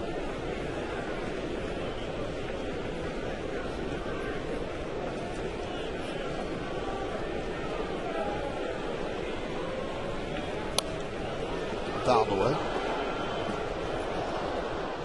Do you see anything, Kenny? Because Tino Martinez thought that the swings were still right. John Flaherty said he thinks he's right there. Do you see anything? I think that sometimes you have to make adjustments during the course of your career because your reflexes just naturally slow down. You get a little older, and right now it seems that at times the swing's a little long and he's a little late. Fly ball, right side. Marquez runs out of room. There are ways to quicken your bat up. You start in a different position with your hands. Now, I'm not saying that he's going to do it because you're the one who has to make the adjustments. You know, he can talk to Kevin Long. Kevin Long's the hitting coach, make suggestions. But if the hitter is not willing to do it, it's just not going to happen. So eventually, every hitter has to make adjustments to Father Time. Somebody told me the other day that Derek has the exact same bat model that he was issued his first day in the big leagues.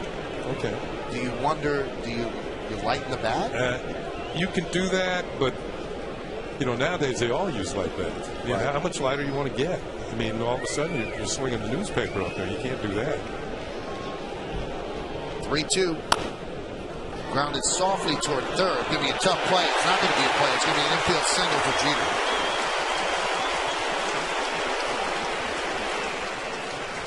Sometimes hits like that get you rolling. Yes, they do. And Josh Bell's had some tough chances, and this is another one. Chopper. Jeter comes out of the box just fine. And now the race is on. Bell was playing back. Can't come up with it cleanly.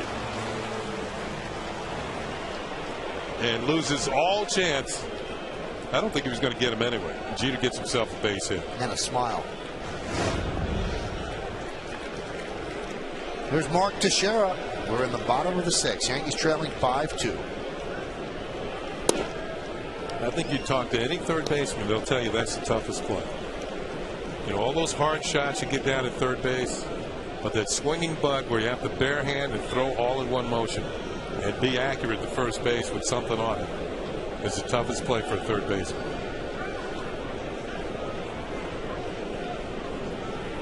The 1-0. 2-0. And now Tatum wants to go out and talk with Arrieta.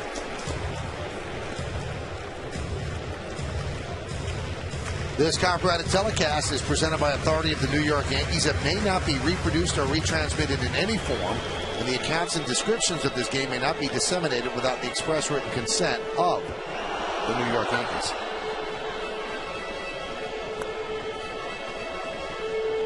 Jake Arrieta, a 5th-round draft pick in 2007.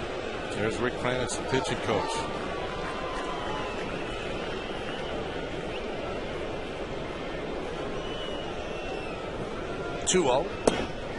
There's a strike. Whatever Tatum said would. Didn't give in with the fastball.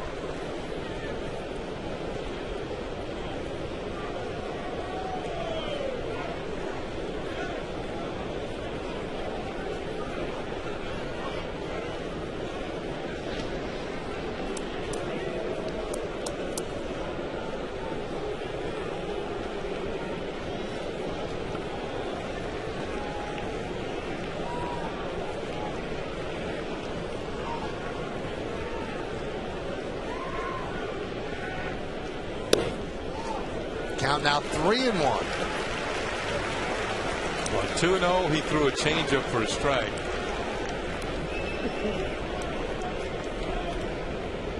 I don't think he'll do it 3-1 because then if he misses with it, it's like his third best pitch. Then he'll bring the Cano up as a tying run. This is probably going to be a fastball.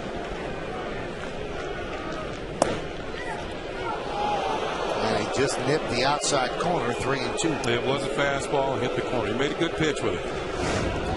When you're hit 3-1 and you're a hitter looking to hit something with power, this is not the pitch you're going to swing at. Knee high, just clip the corner for strike 2. You're going to take this pitch.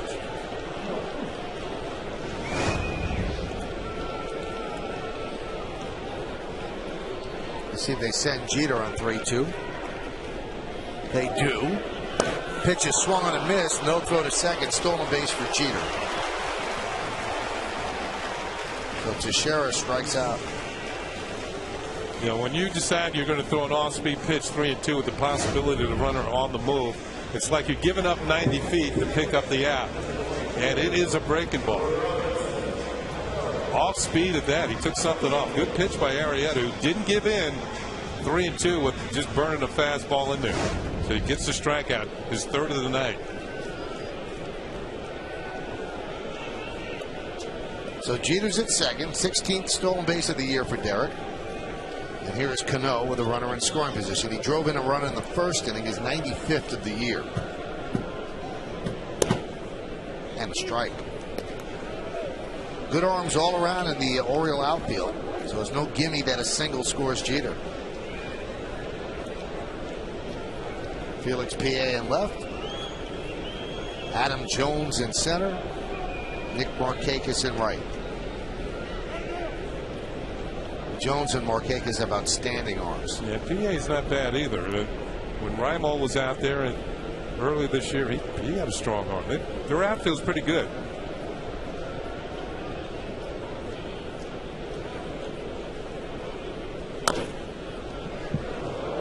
That goes in and out of the Yankee dugout.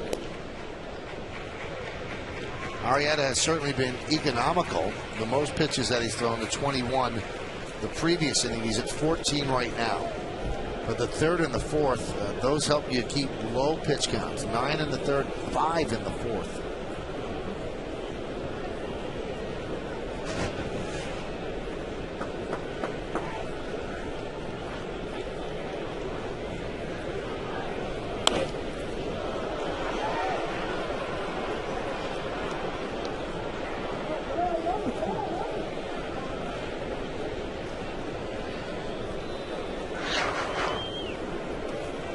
Tampa now up 8-2 over Boston, top of the fifth.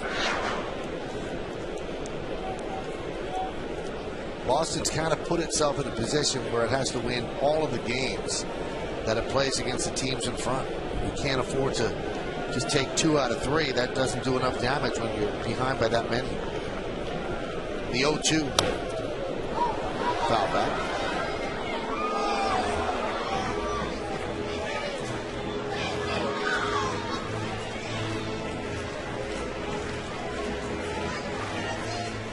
Two and a half games, the Rays are behind the Yankees. The Red Sox 9 in back of the Yankees. And the Orioles are 20 behind the Blue Jays, but they were a lot worse. They were 41 games under 500 when Buck Showalter took over.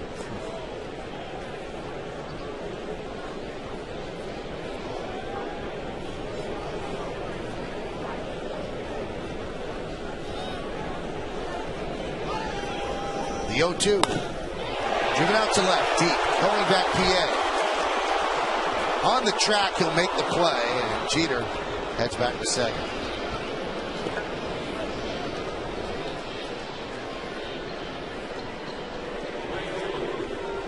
Gave it a ride. There might be other parks in the league, and I'm thinking of Camden Yards as one. This might have gotten out of the ballpark. Just didn't quite drive it, a little bit underneath it. And PA in the middle of the warning track gets it back in.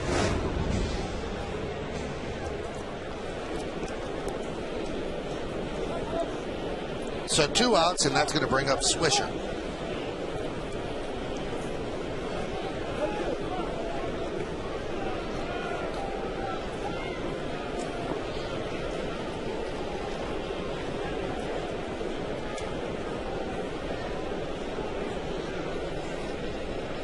Yankees are 2 for 7 with runners in scoring position tonight, but they are 0 for their last 5 in these situations. Swisher was rolling, and then the knee acted up, and you can see he's starting to feel for it, and his average down to 291. He's 0 for 2 tonight. Yeah, I asked him about it before the game today, and he said he's still not quite 100%, but and then he mentioned the fact who's 100% this time of year. And everybody's got a little soreness someplace or another. It's a long season.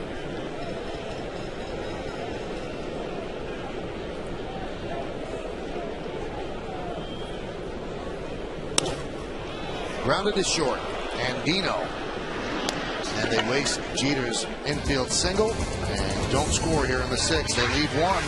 We go to the 7th. 5-2 O's.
Next poll, once again, the question, which TV show will you miss the most? And you've been texting us at 58772. Here's how you voted. Close. 39% will miss 24. 37% will miss Law and Order. Not that many will miss Lost. Yeah, just lost to me. Lost. And Sabathia deals a strike to Josh Bell as we go to the 7th on the Verizon Wireless scoreboard. 5-7-0 O's, 2-7-0 for the Yankees. Bell's has struck out twice against CC. There's a changeup, 0-2.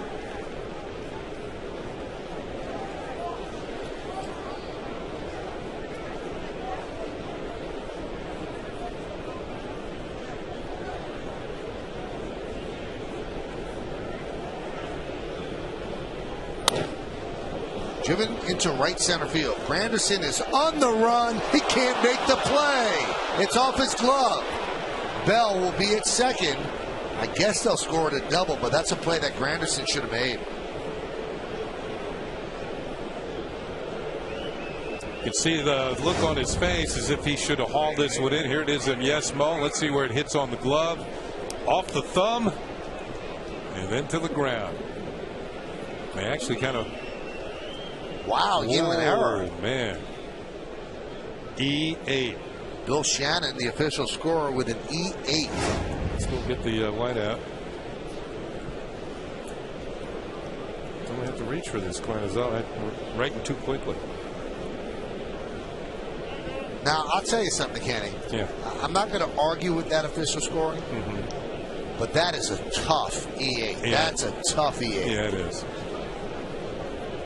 And most players would say, how do you get an E8 at home? That one is fouled back on the bunt to 10. Yeah, running that far to make a play. Here's normal speed. Ball's driven towards the gap in right center. Wow, that's a tough E8. And still a catchable ball. You know, the ball actually hit the thumb, which tells you the glove was maybe a little overextended. But still, he was on the run. You know, most of the times outfielders get errors when they're camped underneath the ball, or they just come to a stop, and then they don't catch it. Again, I won't argue with it, but most players would say, I'm at home, and I'm not getting that scoring decision at home from my official scorer. That's what they'd say. I think if you ask Curtis, he said he should have made the play. Grounded right side and through for a base hit. Josh Bell will stop there at third as Swisher flips the ball into Teixeira. Second hit for Roberts, 5th hit against the Yankees in this series. Yeah, he's would Derek Jeter call him a pain? Yep. Well, first of all, he gets the ball to the right side. He was going to move Bell over to third one way or the other, but he gets a bonus and gets it through for the base hit.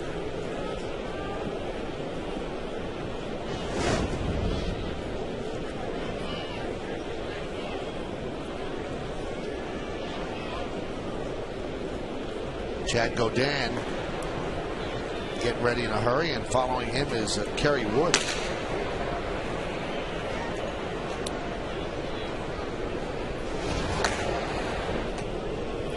So first and third with nobody out. Tough spot. And here's Felix P.A. Now, does this surprise you, Kenny? They're playing a double play depth. They'll give up a run and surrender the double play. Well, they're going to rely on their offense. Wow.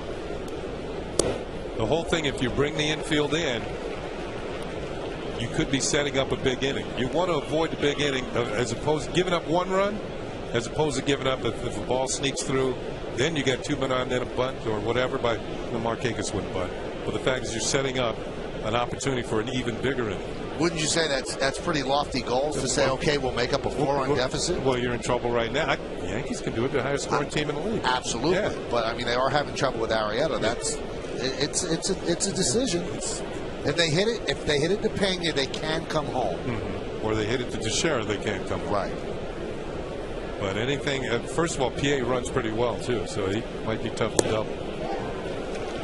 Count 0-2. Now, here's where CC has to go for the strikeout. He's 0-2. puts him away on the strikeout, and then the double play could possibly get him out of the inning unscathed. But he's got an even tougher hitter coming up next in Markakis. But if you do get the strikeout, then you could feel comfortable going back for the double play. You know, you're not surrendering a run. The 0-2 high, 1-2. I would guess, Kenny, then from what you're saying, if you had David Price on the mound, you would not give up this run here. If you were posing David Price. What are you saying? You bring a the top flight pitcher, would you bring the infield in here? No, I'm not bringing. I'm keeping it back. Go for 2. I'd give the 2 outs. The 1-2. Give up the 1 run. Thinking that your offense gets you back in the ball. Even against a top quality pitcher, you do that. Against David Price. Yeah, against David Price. That's a different situation. See, against David Price, I don't think you could do it. Either way, you're in trouble. Yeah.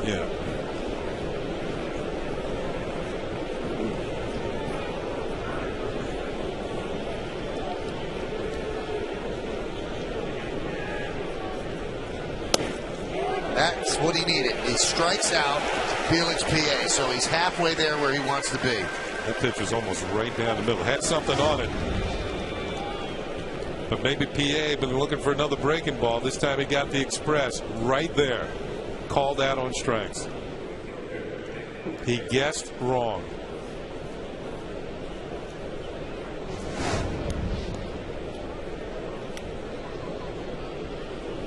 All right, now they play back at double play depth, and they can get out of the inning without allowing one. See, one thing about Markakis, though, he hits the ball well to the opposite field.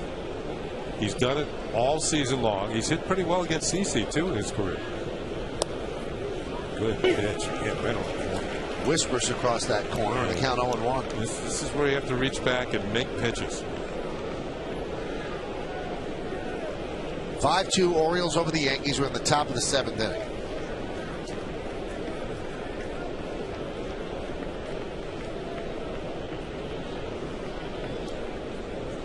The 0-1. Punched out to left field. That's a base hit. That's going to score Bell. Moving to second is Robertson. RBI single for Markakis. And that's the first time that CC has allowed 6 runs since he gave up that many on May 23rd in Citi Field against the Mets. I talked about Markakis' ability to hit the ball the other way, and he does it. His second hit to left field tonight. And that one is going to knock out Sabathia, so he will not get his 20th win tonight against the Orioles, and the Yankees will try to avoid a loss. So Girardi takes the ball, and CC still gets a nice hand from an appreciative crowd. Just didn't pitch that well tonight. 6-2 Orioles lead. Time to go to the bullpen and hold it right there.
Celebrated on Yes. First at 7, relive the night the Bombers honored their iconic leader with Yankees Classics Farewell to the Boss. And later, a modern-day Yankees great is showcased on Yankeeography, Derek Jeter.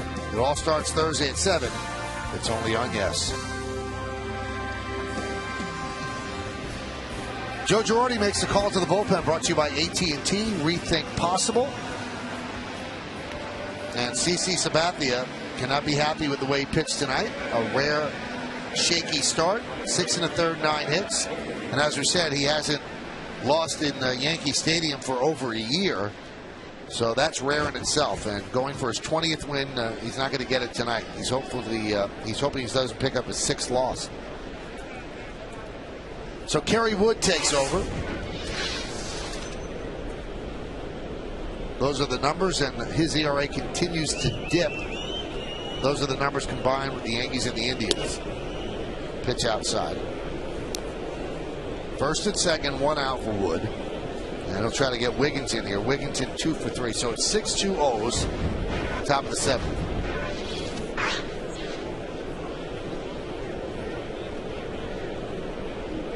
Roberts dancing off second.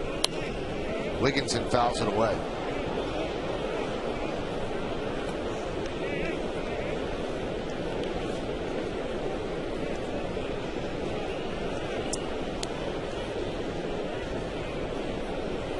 Roberts has stolen 8 out of 10 thus far this year, usually among the league leaders.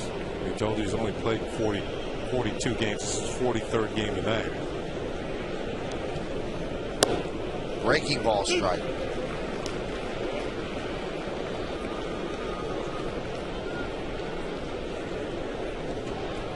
These are the numbers that Wood has put together with the Yankees. They're just outstanding. In 14 games, a 0.56 ERA. Opponents at 179 against him. He certainly has fit in here nicely. Solidified the bullpen. Swing and a miss, and he strikes out Wigginton for the 2nd out of the inning. Take a look at this pitch. It puts Wigginton away. Wigginton had a couple of hits earlier. This time couldn't get up and get it. Here it is on Yes Mode. Looks a lot more hittable on Yes Mode. Still missed it. Yep. Here's Adam Jones.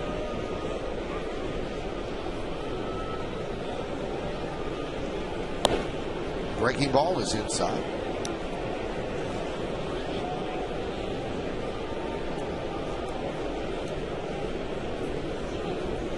Adam Jones had one of the more memorable quotes when Buck Showalter became manager. He was manager for about a week. I think he won his first 4 games, and they were playing very well. And Adam Jones said, "We're all afraid. We don't want to mess up." And what Buck has done is instill some accountability.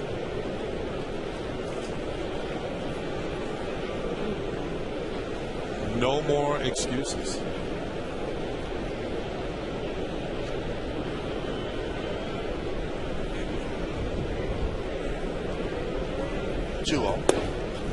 And a strike, 2-1.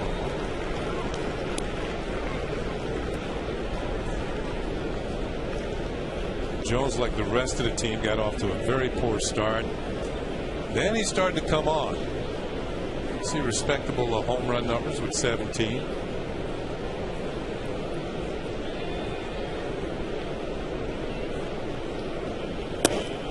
Pitch is high. Had a great year last year, but this is not what they expected of him this season. And made the All-Star team, won a Gold Glove.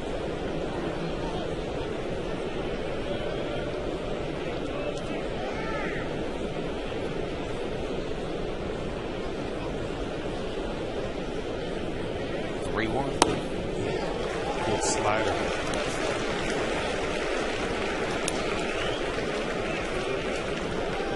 You can see what Christy Mathewson was thinking about when he invented that pitch years ago. He was the first one to throw the slider. Called the nickel curve. Comes up there looking like a fastball. Hitter starts for it, and all of a sudden, whoop, see ya. No, it's not really an actual see ya. It's no see ya. Yeah.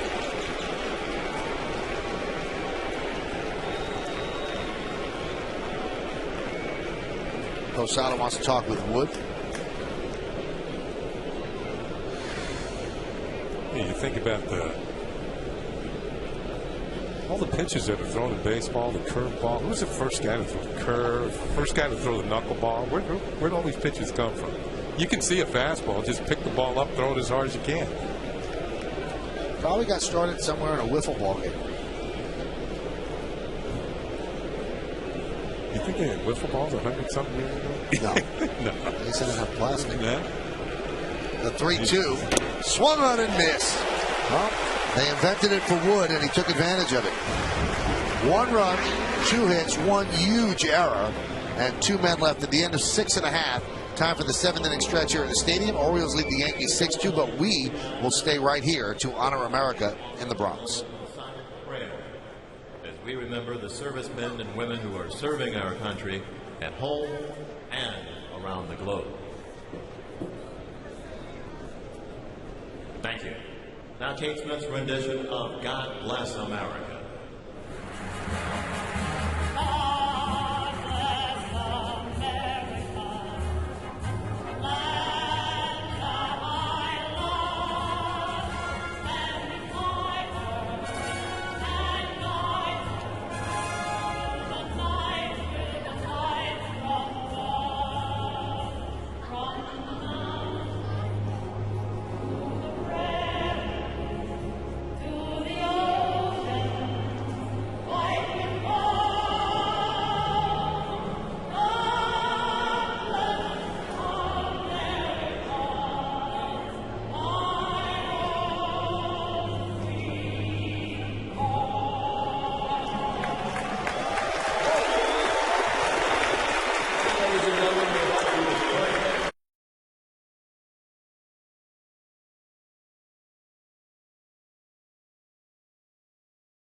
They're down 6-2. We go to the bottom of the 7th inning. The fans all settling back into their seats following the 7th inning stretch here at the stadium. And Lance Berkman had himself a pretty good night. 2 for 2 with a run scored. One of the 2 Yankee runs on the night. He'll lead it off. Now, Lance Berkman has certainly turned it around since coming up the DL, Kenny. He seems like a different hitter. Very confident up there, especially from the left side. He's 2 for 2 so far this evening. And Kevin Long was telling me, Kenny, that the thing that and you can see on the Verizon Wireless scoreboard at 6-2, the thing that he changed with Berkman never moved his back foot. And now he just rotates the back foot, and he uses some of the back leg, which he never had. And he said Berkman was very, very receptive to it. Just a kind of a spinning move with the back foot rather than just stay planted. Well, let's take a look at that rear foot here. That spin move right there at the end. That was spin move.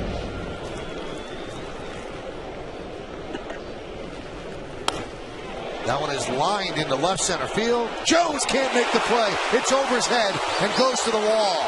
Berkman has himself a double and a 3-for-3 night. He's now 8 for 15 since coming up the DL with the ankle sprain. Yeah, none of these 3 hits tonight were cheap ones. All hit well by Berkman. Boy, a rocket line drive. It's like a changeup. Yeah, but that one's up. And Berkman just hits a rope to straightaway center field. Adam Jones. See the man chasing the ball off the center field wall. There it is. Look at Jones. Good speed, but not enough. 2-base hit for Berkman. Well, the Yankees like what they see from Berkman. What a big bat that would be down the stretch if he has returned to his power hitting and really influential days with the Astros. Yeah, the Houston form. Here's Posada. He drove in Berkman his last time up. That pitch is inside. Still a very good pitch count for Arrieta. Just 89 pitches here in the 7th.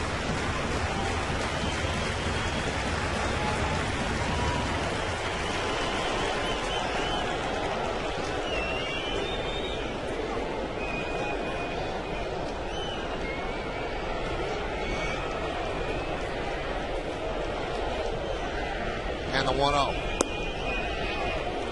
2-0.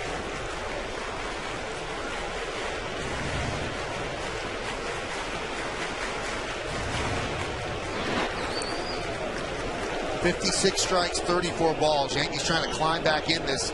They trail 6-2. Looking out towards the Oriole bullpen. Nothing happening as of yet. Grounded foul. Now the Yankees come back, and should CC not receive the loss, that would give CC 22 straight undefeated starts at home, which would be the longest undefeated streak by any Yankee pitcher at any stadium in franchise history. He's currently tied with Whitey Ford for that distinction, but Yankees have to rally to get him off the hook.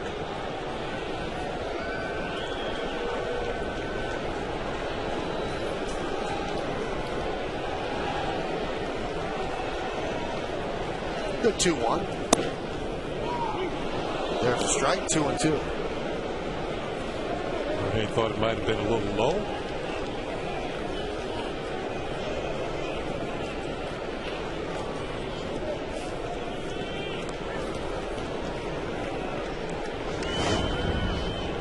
We get another look. Certainly borderline, one way or the other. Call strike by Wally Bell. 2-2. Blocked there by Tatum, and the count now 3-2. To Arrieta's credit tonight, he has not walked a batter. And we told you coming into the ball game, he actually had more walks than strikeouts.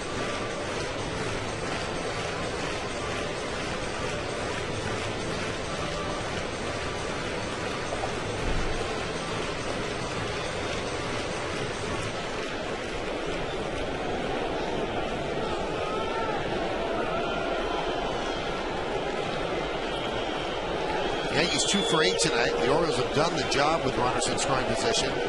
Almost 500, 6 for 13.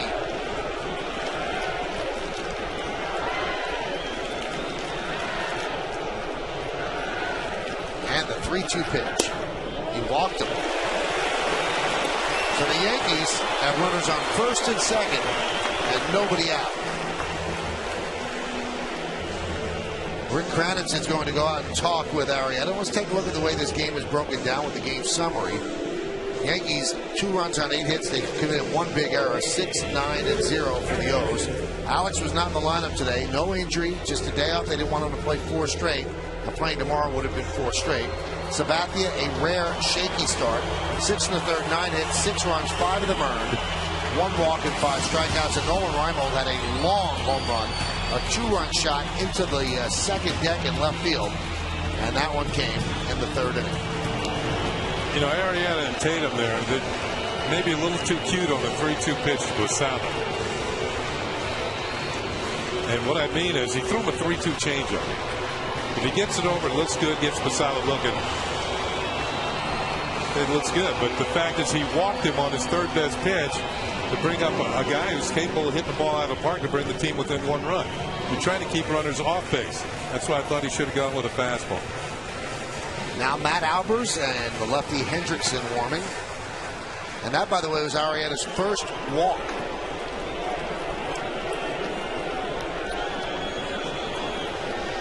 And here is Granderson.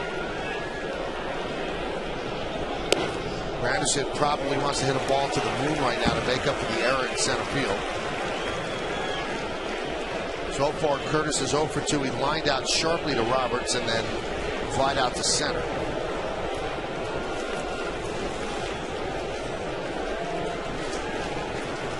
The 1-0. High fly ball. Didn't get the moon. That ball might drop in, and it does.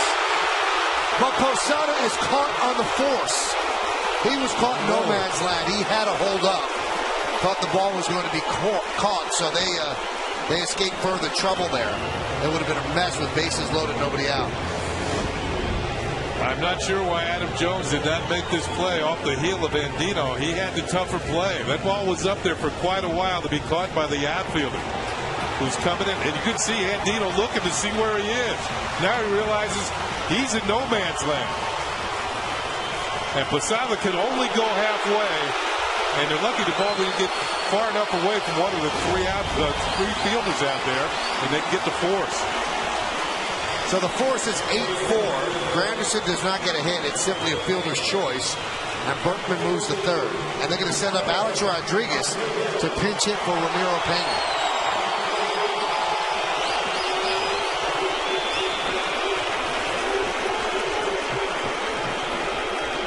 And he is not going to face Arrieta as Showalter quickly goes to the mound, and he's going to signal for the right-hander Matt Albers. So Arrieta does a good job. He leaves with runners on first and third and 1 out. So it's going to be Albers against A-Rod when we return. Yankees trying to climb back into this one. 6-2. They're losing.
Brought by J&R Music and Computer World, and by Toyota, the official hybrid vehicle of the New York Yankees. So Jake Arrieta is done. 6 1/3, 8 hits, 2 runs, but the runners on base are his responsibility. Just 1 walk, 3 strikeouts. He threw 96 pitches. And Showalter wants to bring in a fresh arm. He brings in Matt Albers to face A-Rod. A-Rod 1 for 6 lifetime against Albers. Those are the numbers for the Orioles' new right-hander. How about this stat? A-Rod plays every day. Doesn't pinch hit. So when he does pinch hit, he's not good at it. He's 0 for 10 lifetime pinch hitting with 1 walk and 4 strikeouts. Yeah, pinch hitting is an acquired taste. I don't think I was very good at it either, to be honest with you.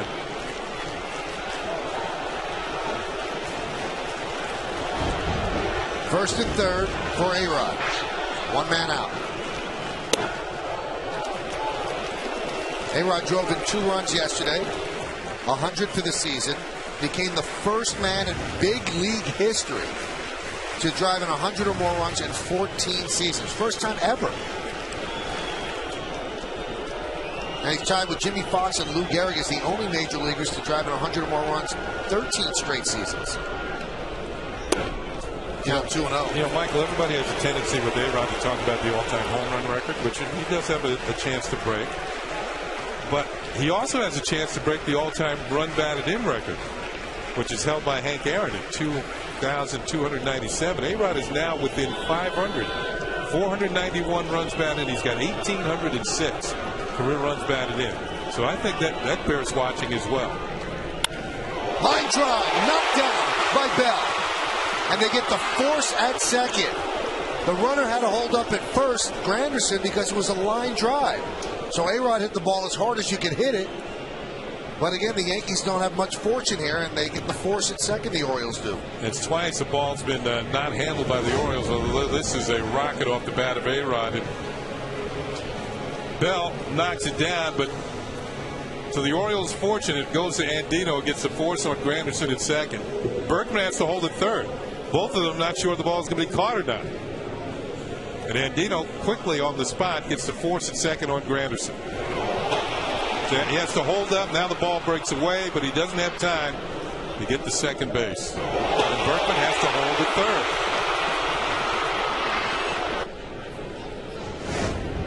third. Now it's going to bring up Gardner. It goes 5-6-4.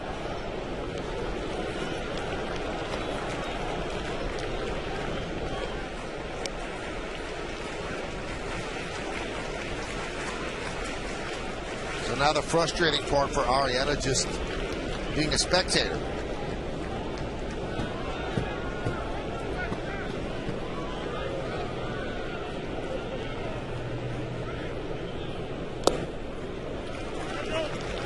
Count 2-0.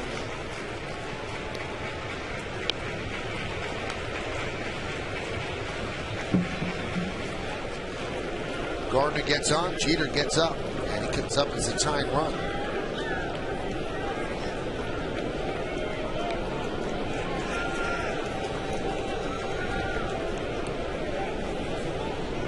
The 2-0. There's a strike.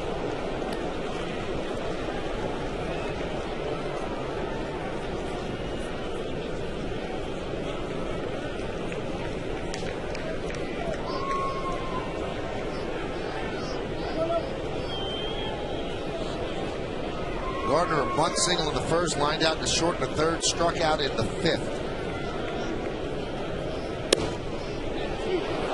Count 2-2. Gardner does not like that call by home plate umpire Wally Bell. Let's check out the glove of Tatum. Does he move it towards the... Yeah, that's a little outside. When you see the catcher move the glove away from the plate and then kind of bring it back, good frame job.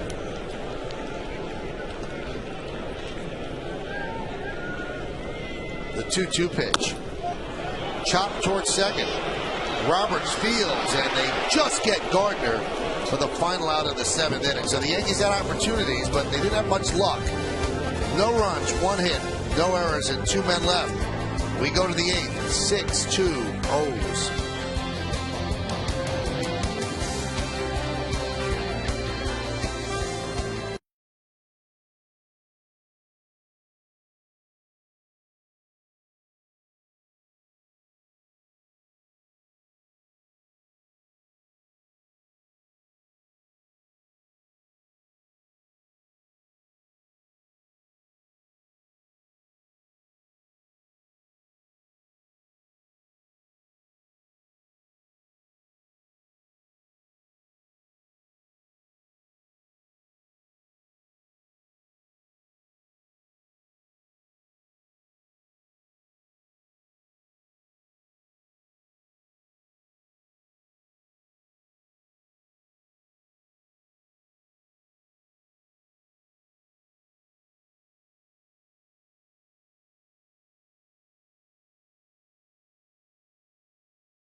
Its premieres on Yes first tonight after the post-game U.S. Open and Wimbledon tennis champ John McEnroe sits down to talk about his memorable career.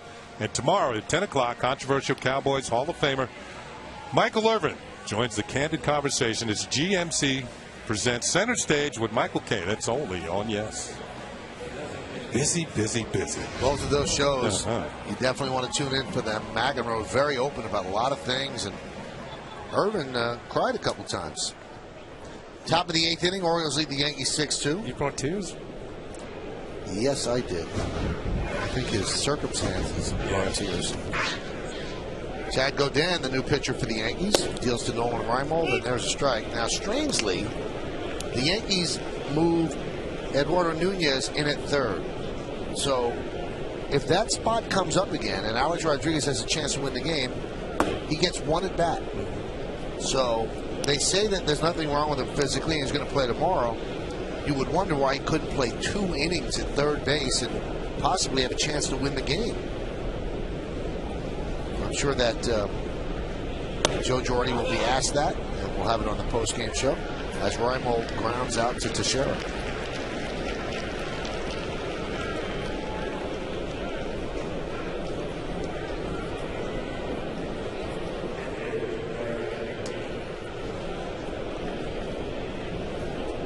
This is Craig Tatum.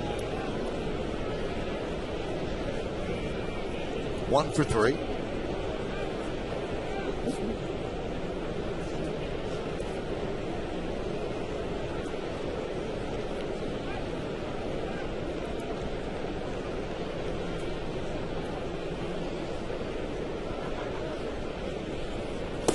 Swing and a miss. Good slider. You know, so when you look at last inning for the Yankees, the way the ball was flying around and he couldn't get a run out of it, you begin to wonder if maybe the planets are aligned the wrong way tonight.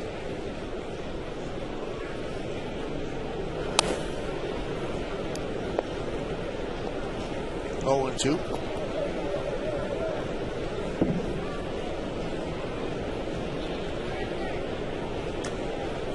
Ball that's dropped in short center field, but not far enough away from the defenders that they can't get a force. And another rocket off the third baseman. The ball rolls to the shortstop, and he gets a force.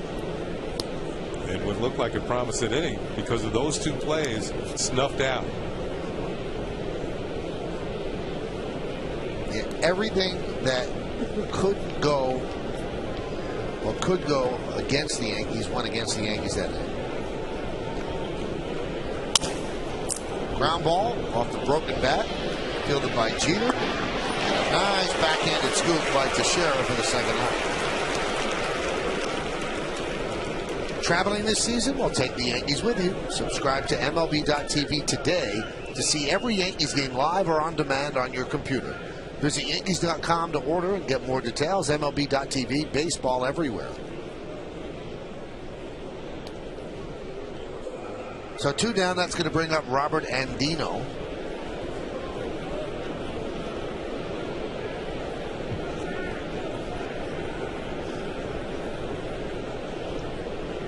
And Godin deals. Strike. If you just joined us, Sabathia started, gave up 2 runs, checked that 3 runs in the first, 2 in the third, and then an unearned run in the 7th. And he's trailing 6-2, so are the Yankees, and in danger of losing his first game at the stadium in over a year. Michael, you see the picture of Andino on the scoreboard there? Now I do. It looks like he just came from the dentist, doesn't it? Or like he's really happy. Oh, yeah. We're happy to be here. Must have been just after he got the notice he was getting called up to the big leagues.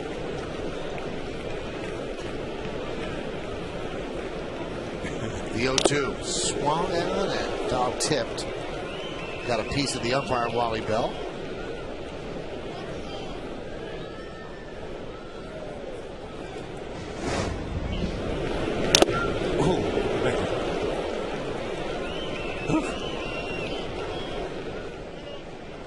Right off the chest protector. You heard it.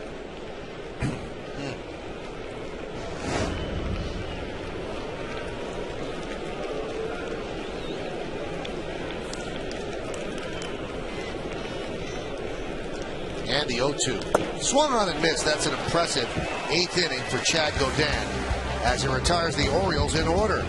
We go to the bottom of the 8th. Yankees down by 4.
We're asking you to vote along with us for the Chevy Player of the Game. Text your vote to 58772, or you can vote online at YesNetwork.com. Tonight's candidates are number 1, Adam Jones, number 2, Nolan Reimold, number 3, Jake Arrieta, and number 4, Lance Berkman. Vote now.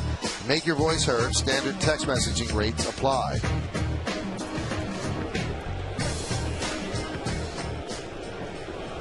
New shortstop for the Orioles is Cesar Estouris, and Dino is done for the night. Alvar's still in there. It'll be Jeter, Teixeira, and Cano. Yankees down by 4. And there's a strike. Derek's 1 for 3. His last time up, a slow roller to third. He picked up a single. 6-9-0, leading 2-8-1. Yankees trying to avoid a 3-game losing streak after having won 8 in a row. That was their longest winning streak of the year. Now, the Orioles, over the weekend, they took 2 out of 3 from Tampa. So they will have the opportunity to play the role of spoiler down the stretch. And I asked Buck Showalter today, I said, is that something that you tell your team? Let's be a spoiler. Let's make it tough for people. He goes, no. That's the wrong incentive for a guy to play hard. He goes, we want to get into that position where we're competing for a championship or a pennant. He goes, that shouldn't be the thing that makes people play hard. You should play hard because that's your job. You should want to win every game because that's your job. He said, maybe playing in front of big crowds will help them play better. He said, but that's not our motivation. That shouldn't be their motivation. Well, if they win this game tonight, it'll be 4 in a row over the 2 top teams with the best records in baseball.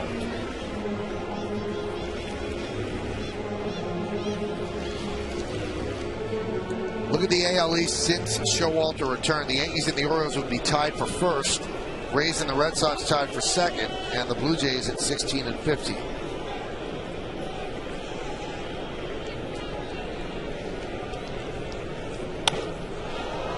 High fly ball, right field. Markakis makes the play. Well, let's take a look at tomorrow's starting pitchers, brought to you by Fios TV, Internet, and Phone. It's time for Fios. Brad Bergeson goes for the O's, 6-10, 5.47. Ivan Nova for the Yankees, 1-0, 2.89. Our coverage is going to start at 12:30 with the pregame show right here on Yes, and the first pitch should be 1:08. So remember that tomorrow is a rare Wednesday matinee. Here's Mark Teixeira.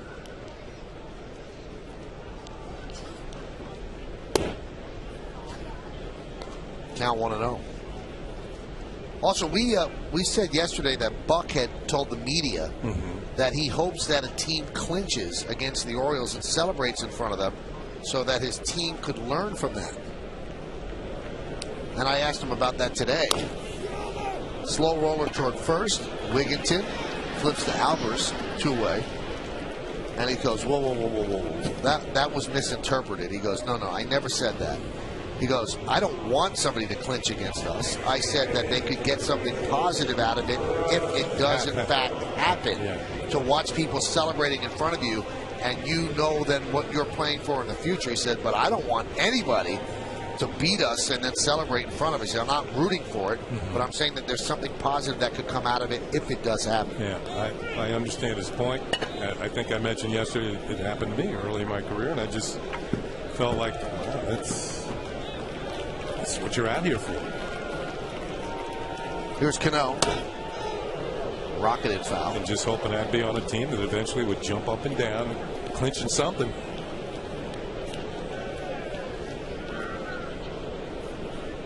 You know, when you do it on the other team's field, that really hurts. That really hurts them.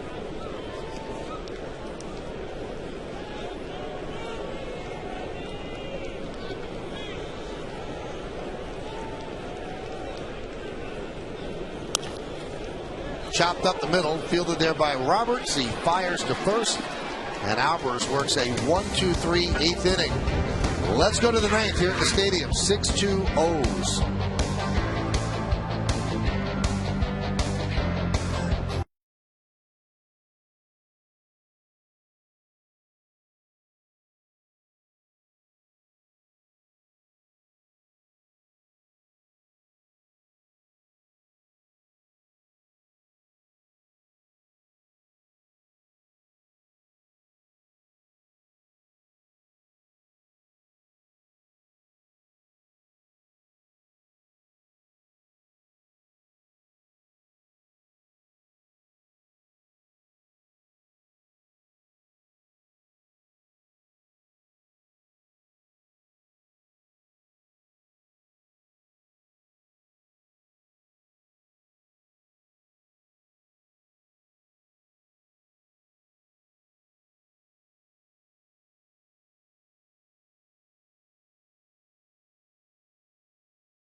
Like cold hard blast, Kenny.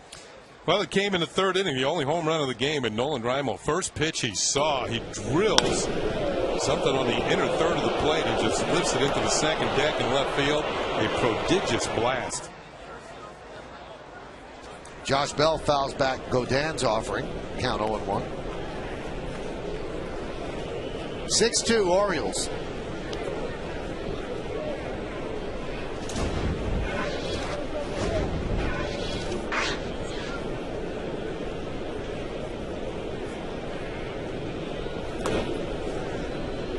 I got a piece of Posada. Count 1-1. Josh Bell, a switch hitter. He's been much better from the right-hand side. All three of his home runs have been hit right-handed.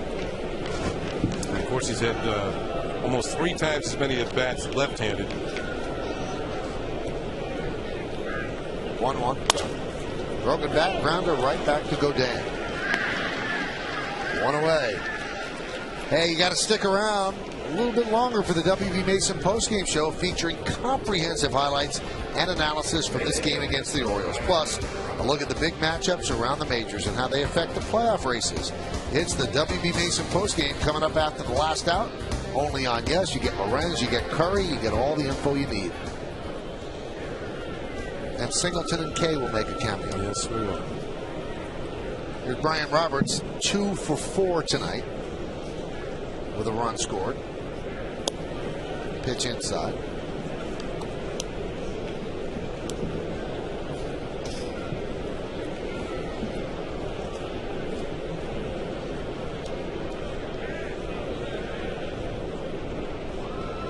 And the pitch. Grounded to short. Jeter, a worm burner. And goes 2 away. Godin looks good, 5 in a row. Throwing strikes. You know, Michael, I knew I had written down somewhere who is credited with throwing the first knuckleball in Major League Baseball. And I wrote it down, and it was a pitcher called Lou Hicks Morin with the 1906 Phillies. And it was either him or Eddie Seacott of the 1908 Chicago White Sox who started throwing the first knuckleball. So we already talked about Christy Matheson with the first slider. I don't know a curveball. Fastball was the first guy ever threw a pitch. Whatever his name was. Just picked it up and threw it. Throw it as hard as he rock. could. Yeah, that's right. Some caveman. And he threw the first fastball ever.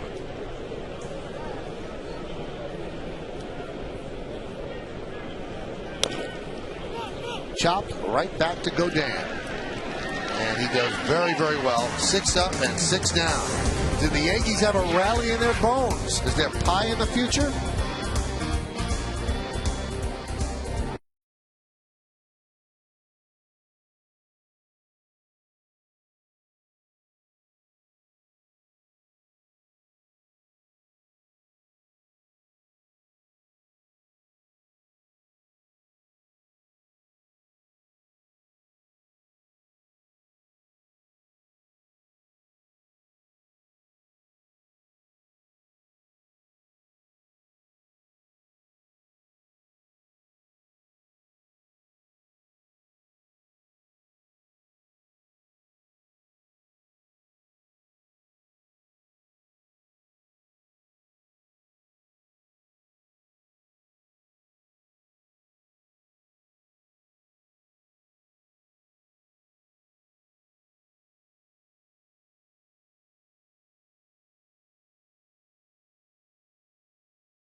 Great partnerships are built on trust. At G Capital, we prove that every day.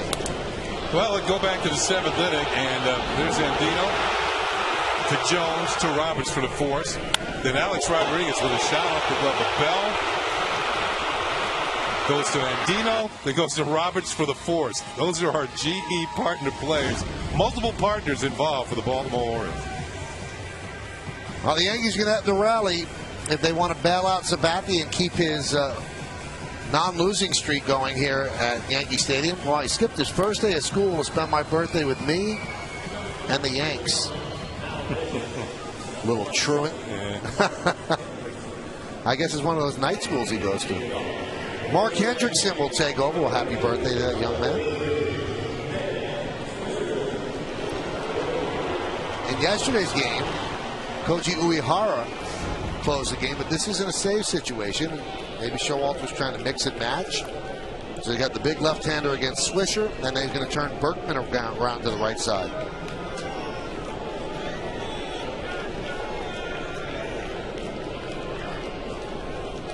Swisher is 0 for 3. Hendrickson deals. Strike. Tampa Bay now leads Boston 14-2 in the bottom of the 7th. Just outside. So if these scores hold up, then the Yankee lead a game and a half over the Rays. Alfredo Simon warming for the Orioles.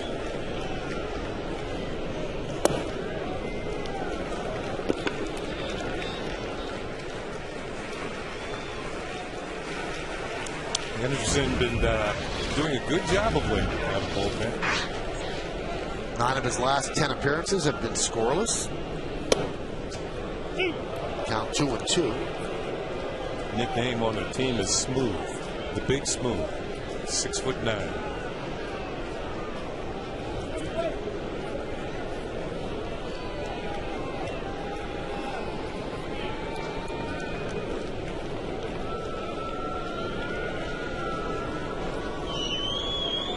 The 2-2 pitch. Swing and a miss. Got him. Off speed. Swisher down on strikes. He's 0 for 4 tonight. Tomorrow afternoon, the Yankees and the Orioles are back here in the stadium for the finale of this series. Complete coverage will start at 12:30 with the Tri-State Ford pregame. Then Ken Singleton and I are back with all the action in the Bronx. Orioles-Yankees tomorrow at 12:30. It's only on Yes.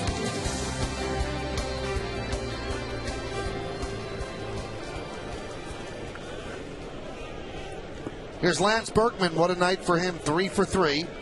3 bullets, 2 singles, and a double. And a run scored. High fly ball. Left center. PA makes the play, and the Yankees are down to their final out. The Oriole bullpen came in yesterday's ball game and worked 3 innings without giving up a hit. It was Albers, Johnson, and Uehara.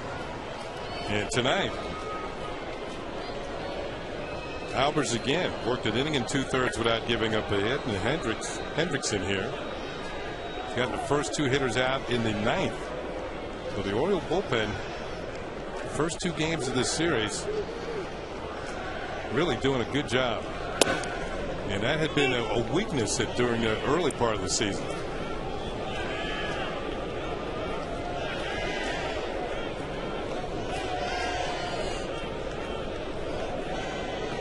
Count 0-1 on Posada.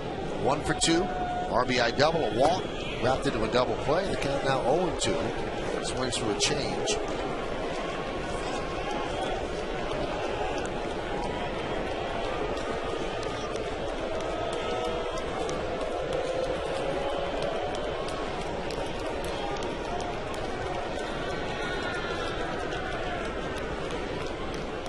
And the 0-2 pitch. 1-2.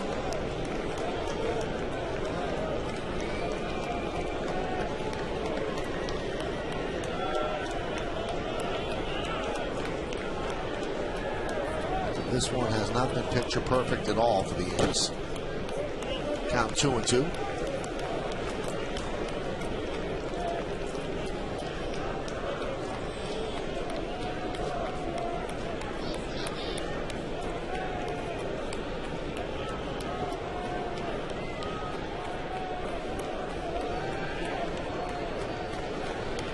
And the 2-2 pitch. This should do it. Ground ball is short. It's Torres. And the Orioles have taken 2 in a row against the Yankees as the Yankees in the 9th inning go down in order. Showalter takes 2 in a row from Tampa Bay and now 2 in a row from his former team, the Yankees. Stick around for the postgame show to find out who's tonight's Chevy player of the game. In all likelihood, Tampa Bay is going to gain a game on the Yankees for the first time since August 23rd. And this series loss ends a string of 4 straight series wins here at home. So the Orioles win 6-2. We'll come back and wrap it up in the postgame after that.